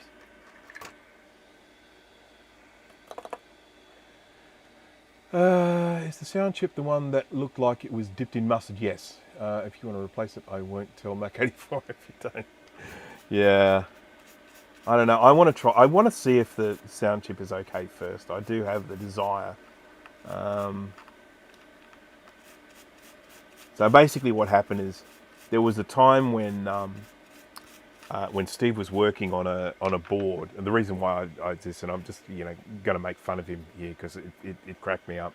He was working on a board, and I can't remember what the board was, but he had a problem, and so he replaced the sound chip, and it didn't make any difference. The computer still didn't work. So he then replaced something else. And when he replaced something else, the board started working. So he was like, oh, okay, great, it's fixed, wonderful, and everything. Now, what I would have done, and this is me, okay, what I would have done at that point, I would have just stepped away. I would have taken the sound chip that I removed, I would have written OK on it or whatever, and I would put a little container for emergencies, so if I needed a sound chip, I've got that one that I know works because I know that wasn't the fault. But that's not what Steve did. What Steve did is he said, okay, well, if I've replaced the sound chip and it didn't fix it, and then I replaced something else that did fix it, then the sound chip must be fine. So he went and swapped it back. And after he swapped it back, it stopped working again. Oh dear. So he then had to go and swap it back again. And I think it still didn't work properly after that, but I could be wrong. But anyhow, we did give him some grief about that. We spend quite a lot of time in a little shared message group, Apple message group, us Mac Yackers, and we spend a lot of time basically insulting each other. and it's lots of fun. So the chip probably was still bad, or something went wrong with the soldering of replacing it. It was one of those two. I don't think I got to see the end of the stream, so I'm not sure how it ended up. Because what often happens when these streams go live, they're often in the evening in the US, but they're right in the middle of my workday. So, you know, I get phone calls, I have to go to meetings, I might have to go out. And so I might be, you know, happily sitting there watching a live stream, and then I just have to stop all of a sudden when the phone rings. And so I end up missing, you know, big chunks. So I'm soldering the sound chip back on, making sure that the orientation is correct. This is a PLCC chip, and it has a little dip in it. You can just see there. That's the, let's see if we can get it in focus. Yeah, a little dip in there, little hole, and that lines up with this little white dot that you can see screen printed on the board. That is pin 1. It's pin uno.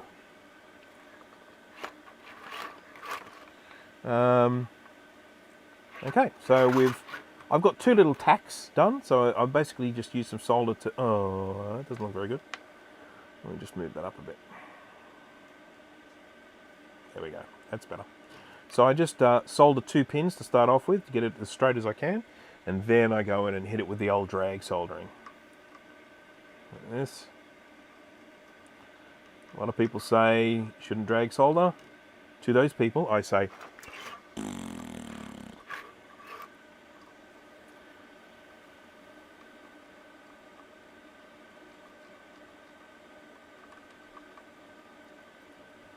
I can understand that certain drag soldering you need to be very careful. For example, if you were drag soldering this, incredibly easy to damage those pins. But, you know.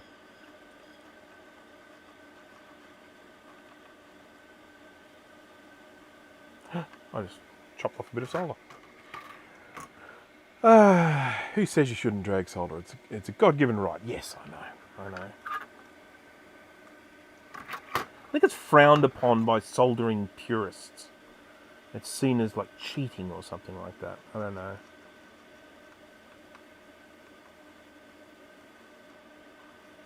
All right.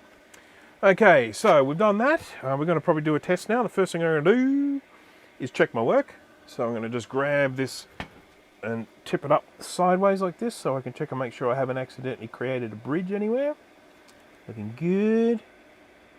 Looking good. Looking good. Looking hard to see. Looking good. Okay, we're all fine. Now we need to check and make sure that I got all the caps in the right place and the right orientation. Pluses both to the right hand side, both 47s, they're good. We know they're on there. It's a bit wobbly, but you know. Then we've got here, we've got what are these? 100 microfarad 6.3 volt, both with the positives facing inwards. We've got a little 10 microfarad 16 volt there, positive on the left. Incidentally, tantalum capacitors have the stripe on the positive side. Electrolytic capacitors have the stripe on the negative side. They just do that to confuse us. That's all. No other reason. There was no other reason given other than to confuse us.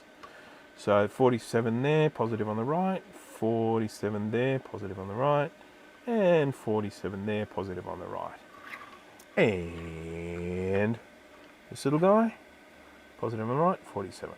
Great stuff. That's the CUDA chip, by the way. That's the egret chip on the little apple here. And as I say, I do have quite a lot of spares of those. So if that goes, which it does quite a bit, and generally the symptom when this goes is deadness. You know, when you connect it up and you go press the power button, you get nothing. Absolutely nothing at all. It can often be this guy.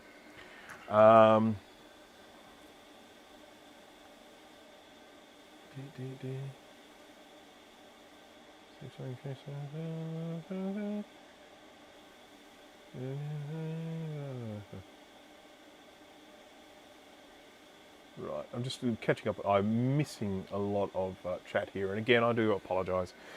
All right, so now we're going to test this out in a chassis. I'll just have a quick glance at this here. Given the weirdness that was going on. I just need to make sure that no caps have been knocked off the back. That does happen. I've seen that happen before. When people are working on boards and then they accidentally knock off one of the little birdseed things on the back. So let's go to Justamere. This is what the board looks like. We'll just go from the top view very quickly here, just so that you can see what the board looks like. As you can see, once we've got the caps on, I know it's not a super zoomed view. What if I go up like this? It's a bit better. I know that, you know, we've got the caps on the board, but as you can see, it doesn't look like some sort of horrendous travesty with, you know, stuff all over the place. It looks, you know, quite neat and tidy. So that's with those repairs done. You'd have to actually go looking for those repairs, and that's what we're aiming for. It doesn't have to be perfect, but you know, we just don't want it to really stand out. All right, so time for testing. Look at that, I've gone down to 37 viewers from over 40 something. What does that tell you about testing? People didn't want to see if it works or not. They're worried, you see, they're worried that it's not going to work, and they were scared to find out the result, so they left the live stream. That's what it is. Okay, I'm going to get the Color Classic case here. Bear with me a moment. You can get out of the way, you and you. My rather dirty Classic. Oh dear, my pants are falling down. I don't want to give anyone a free show. Okay. Excuse me while I pull my pants up. There we go. It's all the rage these days. Okay, here we go. Let's spin him around. This, I must say, this particular Classic is not in the best condition. The analog board needs a bit of work. A bit dirty too. Oh, where's my blower? I left my blower up in the house. Dagnabbit. All right, so let's just check.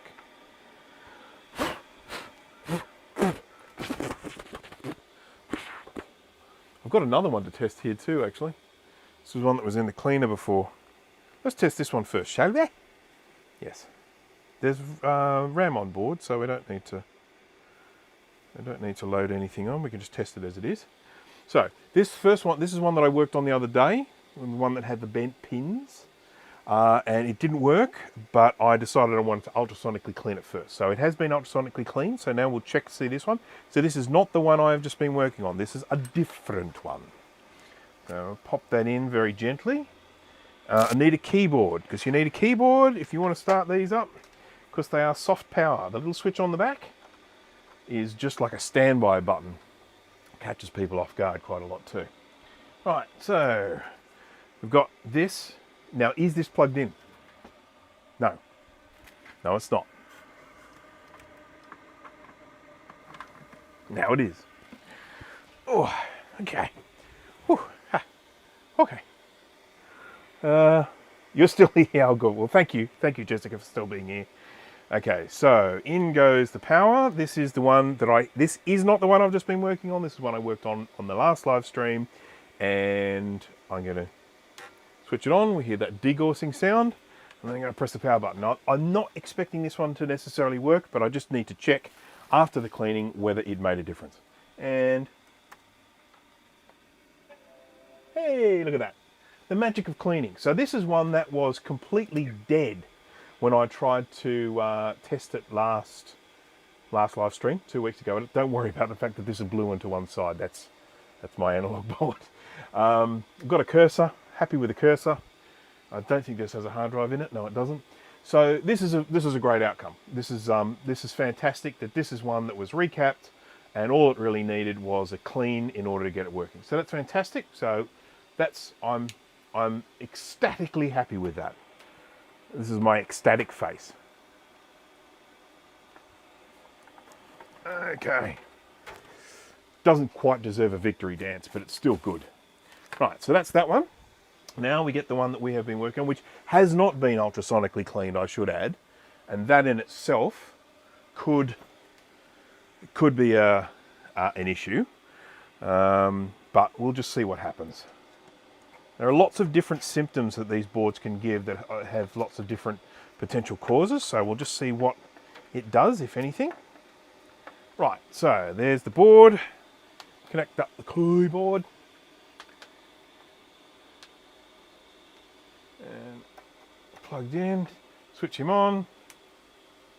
Okay, and we are ready to go. So let's now see what happens when I press the power button.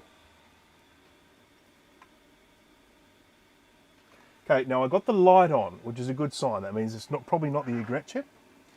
But we'll just give it a minute. This takes a little while to warm up and to see what we get. We're probably going to just get a white screen. Yeah, white screen with no cursor. I've seen that happen before as well. Now, just based on the notes that that Jeremy gave me with this, with him trying out the ROMs, my next move will probably be to just try ROMs from another computer.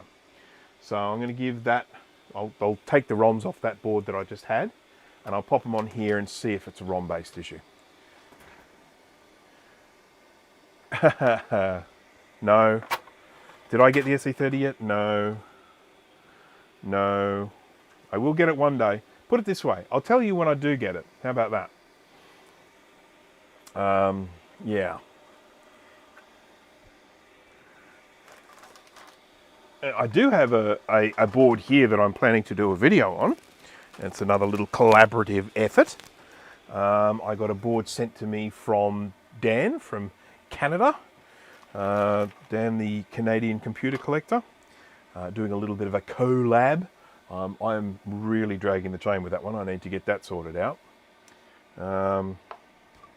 All right, so let's swap some ROMs over and see what goes on with this. So you can see, oh, shivers, they're back around the wrong way. I mean, they are around the wrong way. They are backwards. It's not my fault. It's not my fault. Okay, so if we have a look at, are they getting hot? We'll see. They could be fried. Putting them in backwards could be very bad. There are lots of different combinations of ways that this could be done. Oh, get out of the way, light. All right, so if we have a look here. Hello. I can't shoot to save my life. Okay, so these have got the little dip in them, a little divotty thing there on that side, and they're meant to be on that side. So they're around the wrong way. So they could well be done, but we'll swap them over and see what happens. And then if they still don't work, if they don't work after swapping them around, I'll then swap them around that way to see if they've been put in the wrong way. It just really worries me that they're like this, because why?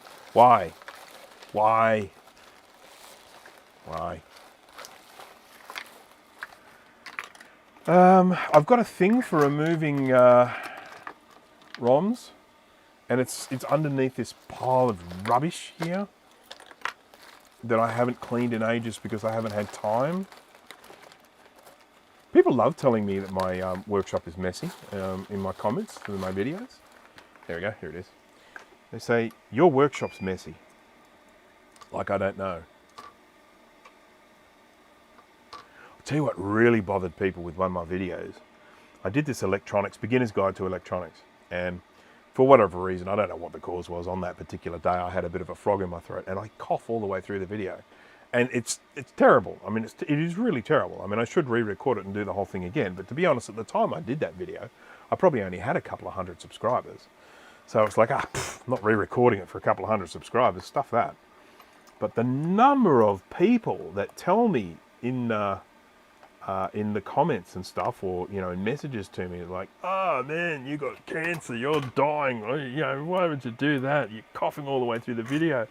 You're getting, dangerous fumes. And of course, it was just that one day. But it was something that clearly bothered people.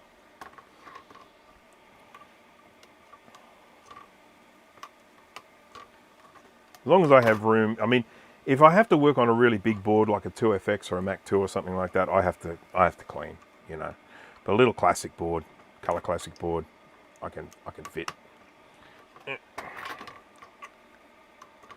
Now, one of the things that they did when they made this board, which is just awesome, they did it with the Classic as well. It's just a really cool trick. And it's a great story. They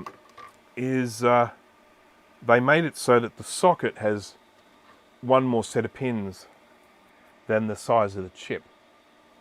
And don't ask me why, because I don't have the answer. If you have the answer, please offer it.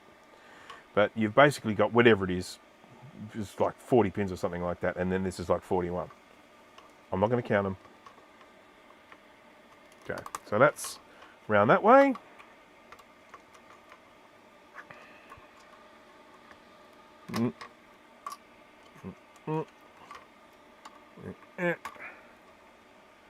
And that's around that way. So, once again, these would have had labels on them once upon a time that told us which chip was which. Alas, they don't have those labels on them. They're just white blank. So I don't know which one is which. Maybe someone made their own ROMs. I'm not sure. But 42. There we go. I welcome your coughing. Yeah. So anyhow, I mean, then when I did the Beginner's Guide to Soldering Part 2, I think people were expecting me to cough all the way through that, and I didn't. So, I'm not sure why I was so coughy that day. And then because when I went to edit it, I tried to reduce the volume on some of the coughs because it was just getting really annoying. And I really should probably go and re-record that video. But it comes up in all the searches. All right, so swap those ROMs around 180 degrees. Now we are going to see if it works. If that doesn't work, I'll then swap the position of the two because I can't say for certain if they're the right one is in the right place. So sliding in our logic board, click, and plugging in our keyboard, plugging in some power. I've got 240 of the finest Australian volts, and switch him on. Oh, sorry about that. That was plastic. It wasn't an uncontrolled body problem. Okay, ready, and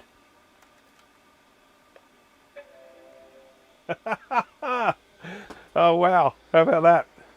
I've got a spare colour Classic board now. I don't know if you heard that, but it did shine.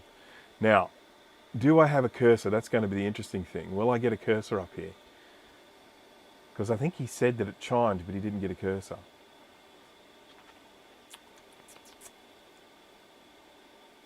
That's looking like what I have. Stop it. Stop it. So we're not quite there yet, but it's pretty good. What I am going to do, let me just read his notes because he did give me some notes on this. Where'd I hide them? Let's see if we can grab them, and here we go. All right.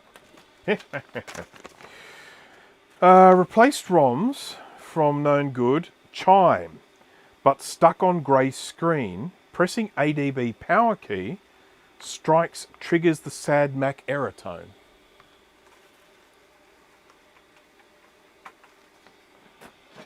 So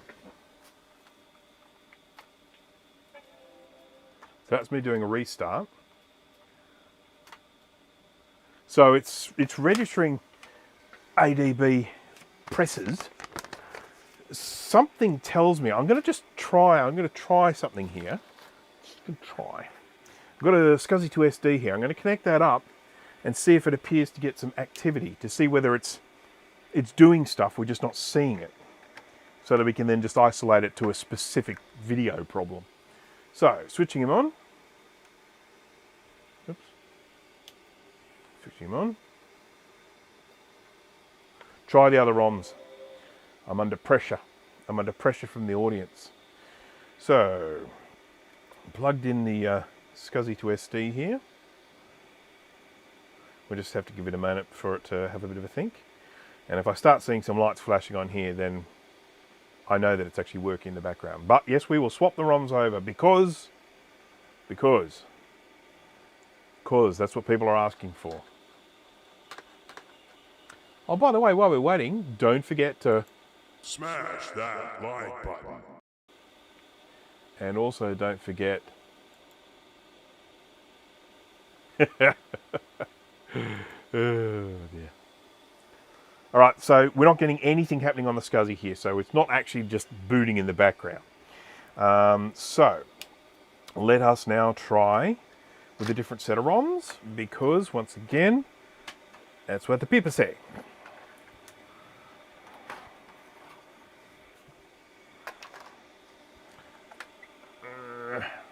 I wish these had a handle.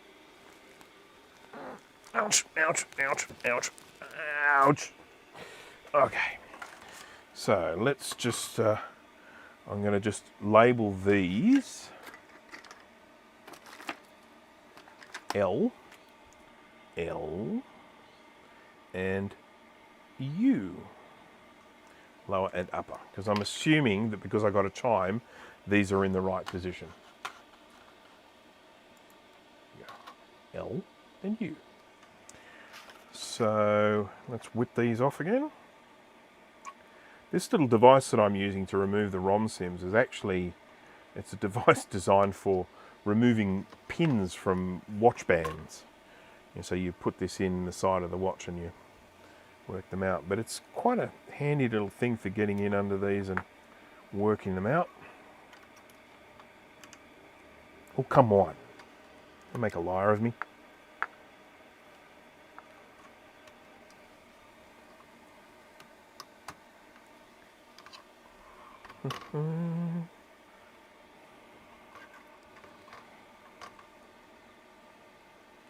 Isn't it funny we've got this, got the Color Classic, which at the time was such a silly computer. I mean, it was a tiny, weeny little screen. It was underpowered, was quite popular in some places, but on the whole, it was a pretty silly sort of a computer. And it's just, it's become this really, really collectible item because it's quite unique. Must come with sizable super chat. There are no guarantees. Thank you, Jay. Thank you for trying to make people throw money at me. Okay. I have never had as many super chats as that day that I said I needed to get an air conditioner. And then everyone just started going, here's a donation for the air conditioner, here's a donation for the air conditioner. And well, here's the air conditioner.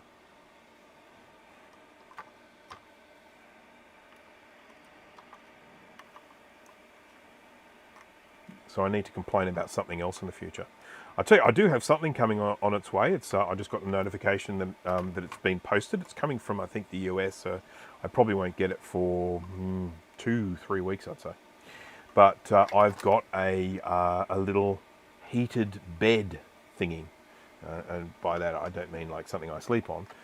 It's a heated. It's a thing. It's about that sort of size, and the bed gets up to. It's got thermostatic control, but the bed can get up to like 200 and something degrees Celsius. So the idea is that you can get a board like this, say for example, you can rest it on top, heat it up, preheat it, melt the solder, and then you can lift things like these sockets off just in one go rather than having to try and get them off with hot air or with a solder sucker, which I find extremely appealing. There are lots of other things you can do with them as well, but that is one of the things that I'm quite looking forward to doing. All right, so these are ROMs that we know are good because we booted this computer up just before, and it booted up quite happily. This was the first one that we did. We got a little cursor coming up, which is always a good sign. So, known good ROMs. I have a suspicion of what the cause of the problem might be. No, I don't. No, it wouldn't work. No, that's not. No. That theory doesn't work. That doesn't hold water. No, it's not that. It's not that. Okay, plugged in. Get some power. And get some keyboard.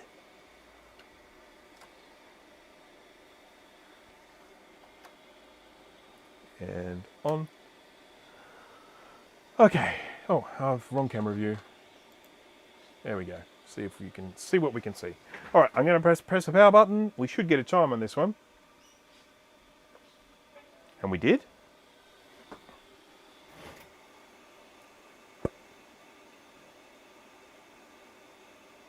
We wait for it to warm up. You may notice that sometimes this appears blue and sometimes it appears grey. Yeah. That's because of the analog board. I don't seem to be getting a cursor, which means that it's not the ROMs. That is sorted. It's something else. See, this one's got the diode. Why has this one got the diode? Oh, Jesus, that's pretty grubby. Okay, so we're not getting a cursor. We have the same symptoms as before. Part of me would love to see if anything is getting hot on this because... Oops, I just accidentally restarted it.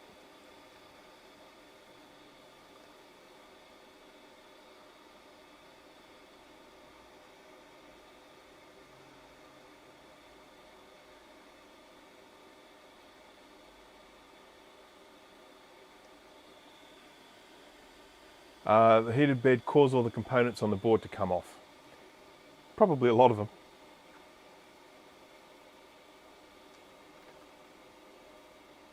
It would have to be very careful.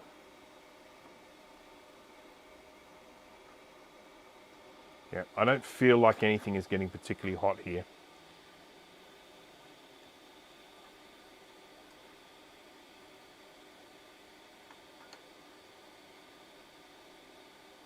Just feeling. Feelings. Okay. All right. So, what do we do now? Oops. There we go. I'll have to swap the ROMs back for starters because we've kind of got that. Ouch! Figured. Ouch! Ouch! Ouch! Ouch! I don't want to be one of those people that sends boards back with different components on them that they were expecting. So, this person deserves their ROMs back.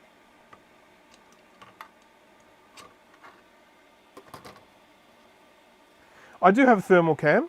It's a little bit hard to use it when the thing's inside the tray. See, these have this connector on the bottom, so they have to be inside the computer to work. So, yeah, I mean, with the other ones, you can just sort of, like a SE or Classic or SE30 or whatever, I can have that board sitting out just with an extension wire, and I can run a thermal cam. But CPU was getting a little warm, which is nice.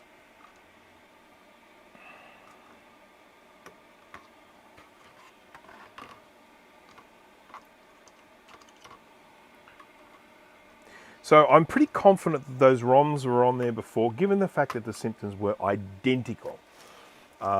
It makes me think that those ROMs are good, and that's good because ROMs are one of the things that are a bit of a pain to get replacements. Yes, you can go in and, make your own new ROMs, but I don't have any of that stuff. I plan to get that stuff, but I don't have any of that stuff. Okay, so that one there is a happy board. I'm just going to go and have a little look around with this with the microscope on the underside just to see if anything stands out. So we'll just have a quick look down the microscope. So I had a little bit of a look before with the nude eye. But I want to have a look now with the microscope to see if anything sticks out as being bad or unhappy or naughty. This is where I did some of my repair. These components that are missing are meant to be missing, so we don't need to panic about those. If we were to grab another Classic board, you would see there'd be no components there. Why am I struggling here? I did that up too tight. Okay.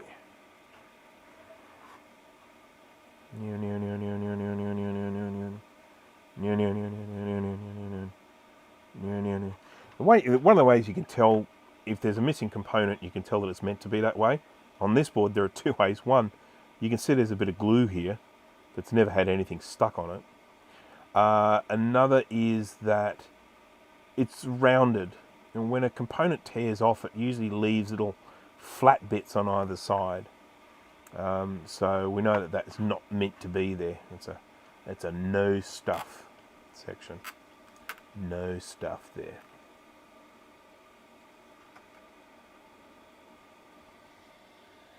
Does the board have test points where you could put some low volts into the board, then you could use thermal cam?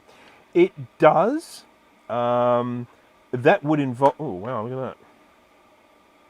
That would involve me... That's taking... Oh, fudgeroony, look at that. It's had a scuff. All the way up here. Still going. Still going. Whoa! Hello, C64. It's nice to see you. What do people think about that? Huh? Huh?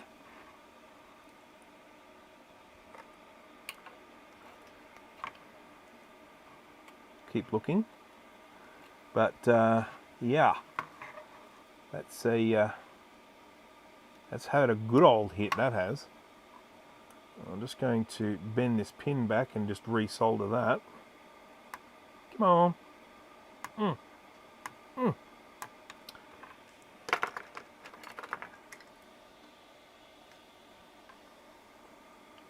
Oops, a little bit of garden.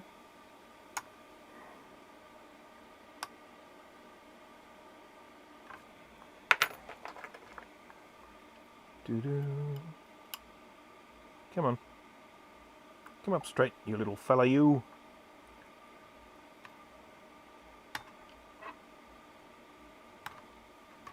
Stop it. Okay.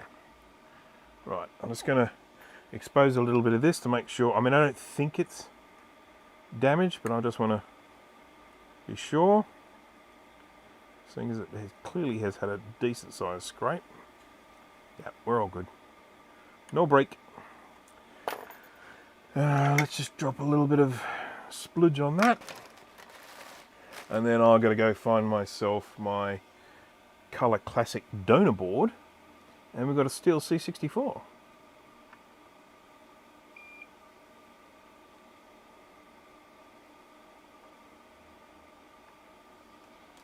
Okay, looking good, looking out of focus. So excuse me while I kiss the sky. Now hang on, I need to find 64 and clean it up, ready for a new component. Where'd he go? Where'd he go? Where'd he go? See, so there we go, follow the little path of destruction there. Alright, so imp.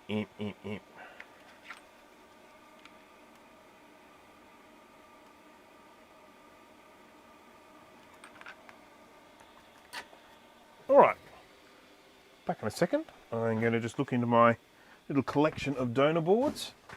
Oops, knock some stuff over. Excuse me. Ooh, there we go. Right, what do we got here? That looks like something PowerPC. That looks like a 2SI that's been rated of just about everything that was ever on it. That's... the hell is that? Oh, that's a 6100? Or is it a 610? Sorry, it's a 610. That's something. What is that? Doesn't look to be in particularly bad condition, to be honest. I'm guessing there's something wrong with it. Otherwise it wouldn't be here. 68040, 33 megahertz. I think it might be an LC630. I think someone gave me a working 630 board, so that one's probably fine. This is a PowerPC 603, so whatever that is. This is a Color Classic. This is a Color Classic. No, it's actually a Color Classic 2. So I can't use that. Nope. Okay, keep looking. What's this one? This one, LC2. Sorry you can't see any of this, but just take my word for it that things that I'm describing are actually happening. And then right at the bottom of the container, I find two Color Classics. Let's grab this one because this one has so many parts rated from it. You ain't going to miss anymore. Okie dokie. Okie dokie. Alright. Toy 64. Here he is an A5. I can't remember what that is, but it's an A5. So I could actually replace that with a new component because that A5 does actually tell me what it is. So let's whip him off. And try not to lose him in the process.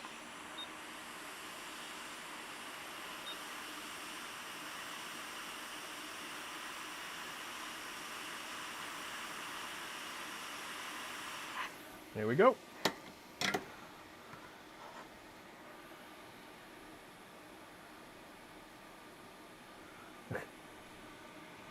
Bloop. Bloop. Bloop. Bloop. Bloop.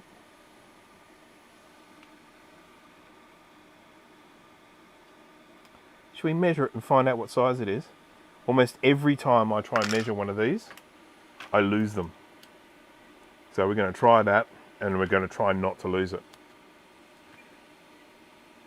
So grab my little probe-a-rooney things.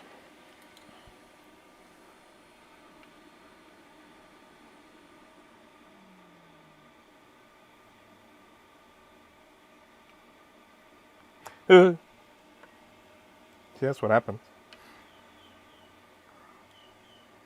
I've got some tweezery things here. I think I repaired them. I had some tweezery. Yeah, here we go.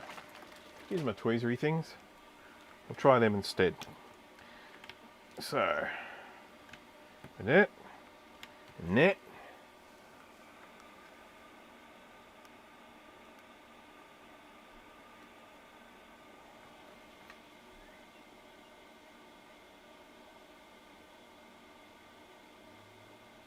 I think it's 1 nanofarad. Does that sound right? That's not much. Anyhow, I've grown tired of that. Let's just put it on the board, shall we? Oh, I didn't put the ROMs back on this yet. I've got to do that too. Remind me not to start this up without putting the ROMs on. Right, so when I'm doing little components like this, I have a slightly different way of soldering. I actually put the solder on the pads first, like thusly. Nice big blobs of solder, all ready to go. Then I put some flux on there, decent amount. And then I turn down the air on my hot air station because I don't want to blow the thing to kingdom come. And then a little bit of heat.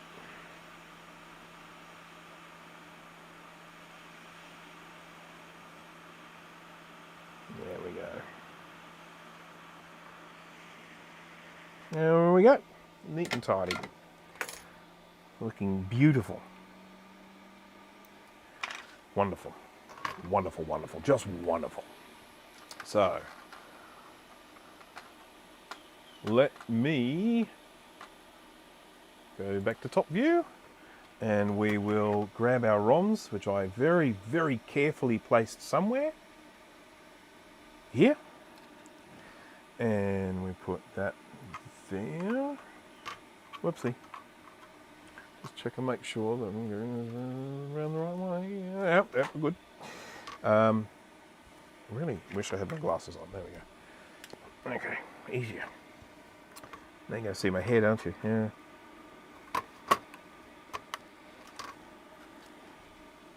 My great big bald head. Okay. There we go. Oh, that's looking good. Right, so Is C64 the only culprit? I put the ROMs in. Right. Okay.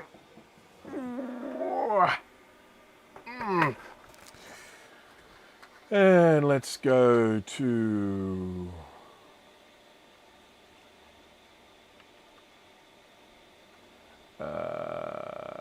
hang on, this one. Sorry, I really should rename that view. Something that's a little bit easier to decipher. Okay, all right. Board goes in. Click. Keyboard gets connected. Connect. Power gets applied. Oopsie. There we go. Okay. Switch him on, and 3, 2, 1.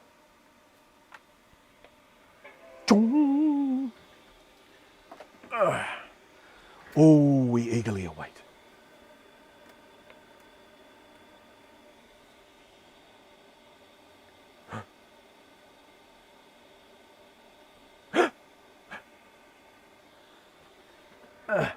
I can't do a victory dance. I've already done one of those. Don't worry about the fact that it's off to one side. Cursor is all we care about. The other one was better.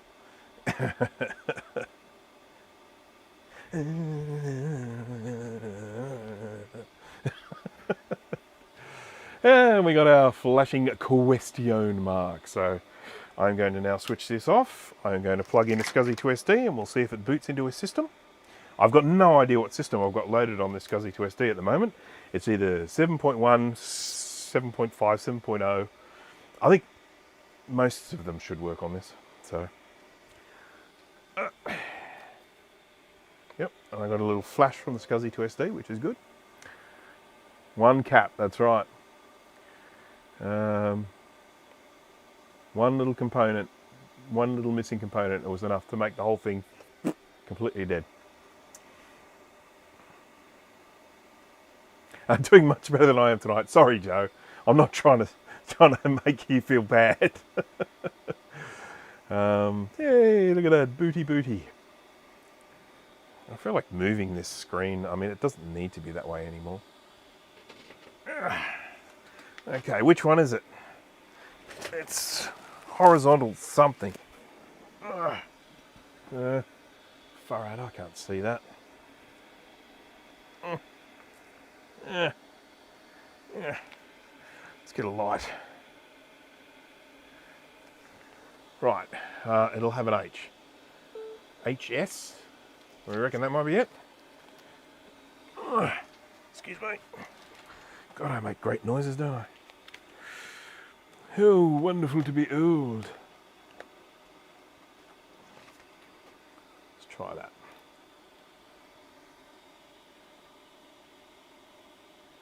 There we go.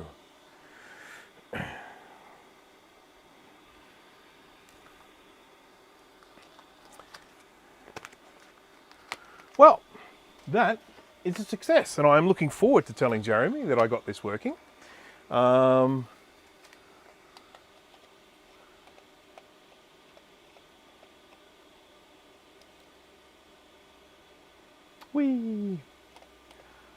Yeah, System 7.1, which is good. It wouldn't have loaded System 7.5 because I haven't got any additional RAM in there. Don't touch the rubber cat. Why not?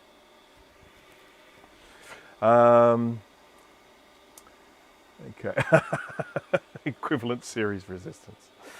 For anyone who didn't catch that live stream, that was the day that I, with the help of my friends, finally committed to memory what ESR stands for. Up until that point, every single time I would get onto the live stream, I would just basically say to the people in the chat, what does ESR stand for? I can't remember. Something resistance. But yes, that day it got committed to the part of my brain that holds things forever. Sort of forever, anyway. Okay, well, let's shut this guy down. I am going to have to, unfortunately, call it a day. As much as I would like to keep going and keep Jay happy by working on another board, I have other things that I need to do today. How long have I been going for? 2.5 hours. That's not bad. That's not bad. If you're looking to kill a little bit more time, check out one of Steve from Mac84's recent streams where he streamed for 8.5 hours, I think it was. 8 hours and 15 minutes, something like that, with very few breaks. It was quite impressive, actually. I can't remember what he was fixing. Actually, did he fix anything? I can't remember. He was certainly trying to fix something, but I'm not sure if he actually did fix it. But that was so. If you're in a situation where you're thinking, you know what, I want to keep watching live streams, jump across and watch that. I know it's not live; it's pre-recorded, but yeah. So 8 hours and 17 minutes. Well done, Steve. That was quite an effort. I watched virtually the entire thing. I was working on something in my office where it was I didn't actually, like, I wasn't having to concentrate. Like if I'm building HTML or if I'm doing accounts or something like that, I can quite happily have live streams running in the background. And so, yeah, I watched almost the whole thing. I had to go out, go shopping a couple of times. It was still going when I came back. Very, very impressive. Okay, so let me just have a quick check the chat here. Jay Jinxters. DJ Craze, goodbye. Thank you for joining. Okay. Fixing things is overrated. It's all about the journey. Yeah. Well, the term I've come up with for, in particular, with one of certainly a couple of Steve's repairs and one of Jay's repairs recently as well. It's when it's a type of repair called the witchcraft method, and that's where you basically take something that's not working and you pull it apart and you kind of wave your hands around it and you look at things and you push and poke and prod and stuff, and then you put it back in and hope that it works. And Jay did that on his last live stream very impressively. He basically had a DVD burner that wasn't working. He basically did nothing, peeled it apart, did nothing, and put it back together again, other than cleaning he cleaned the little lens for the laser, and put it back together, and it worked. And so, yeah, that was a successful witchcraft repair, so that was well done. I knew what I was doing. Sure you did. Sure you did. All right, well, I am going to... Yep, okay, I think I'm all caught up. So thank you to everyone for watching. I'll just tip up this camera again because I'm pointing at my belly button. Thank you everyone for watching. Thanks for keeping me company. As I say, shout out to, House of Moth, Steve Mac84. Check out their channels if you haven't. Go and subscribe. There's some good fun content there, and you will sometimes see me do cameos on Jay's live streams. Generally, if you do see my face on his live stream, it's because the live stream has completely gone off the rails and it's going to get really, really bad. So just letting you know that once you do see my face appear on the screen, probably should stop watching. But and of course, shout out to Dave from Dave's Vintage Apple Tech as well. TinkyDifferent.com. If you haven't joined, go join. Awesome stuff. Brilliant, brilliant, brilliant. For all the people watching for the first time, thank you for joining me. I hope you did enjoy at least some of it. And I will see you at the next stream, which will hopefully be not too far away. So thank you guys, and see you later. Bye now.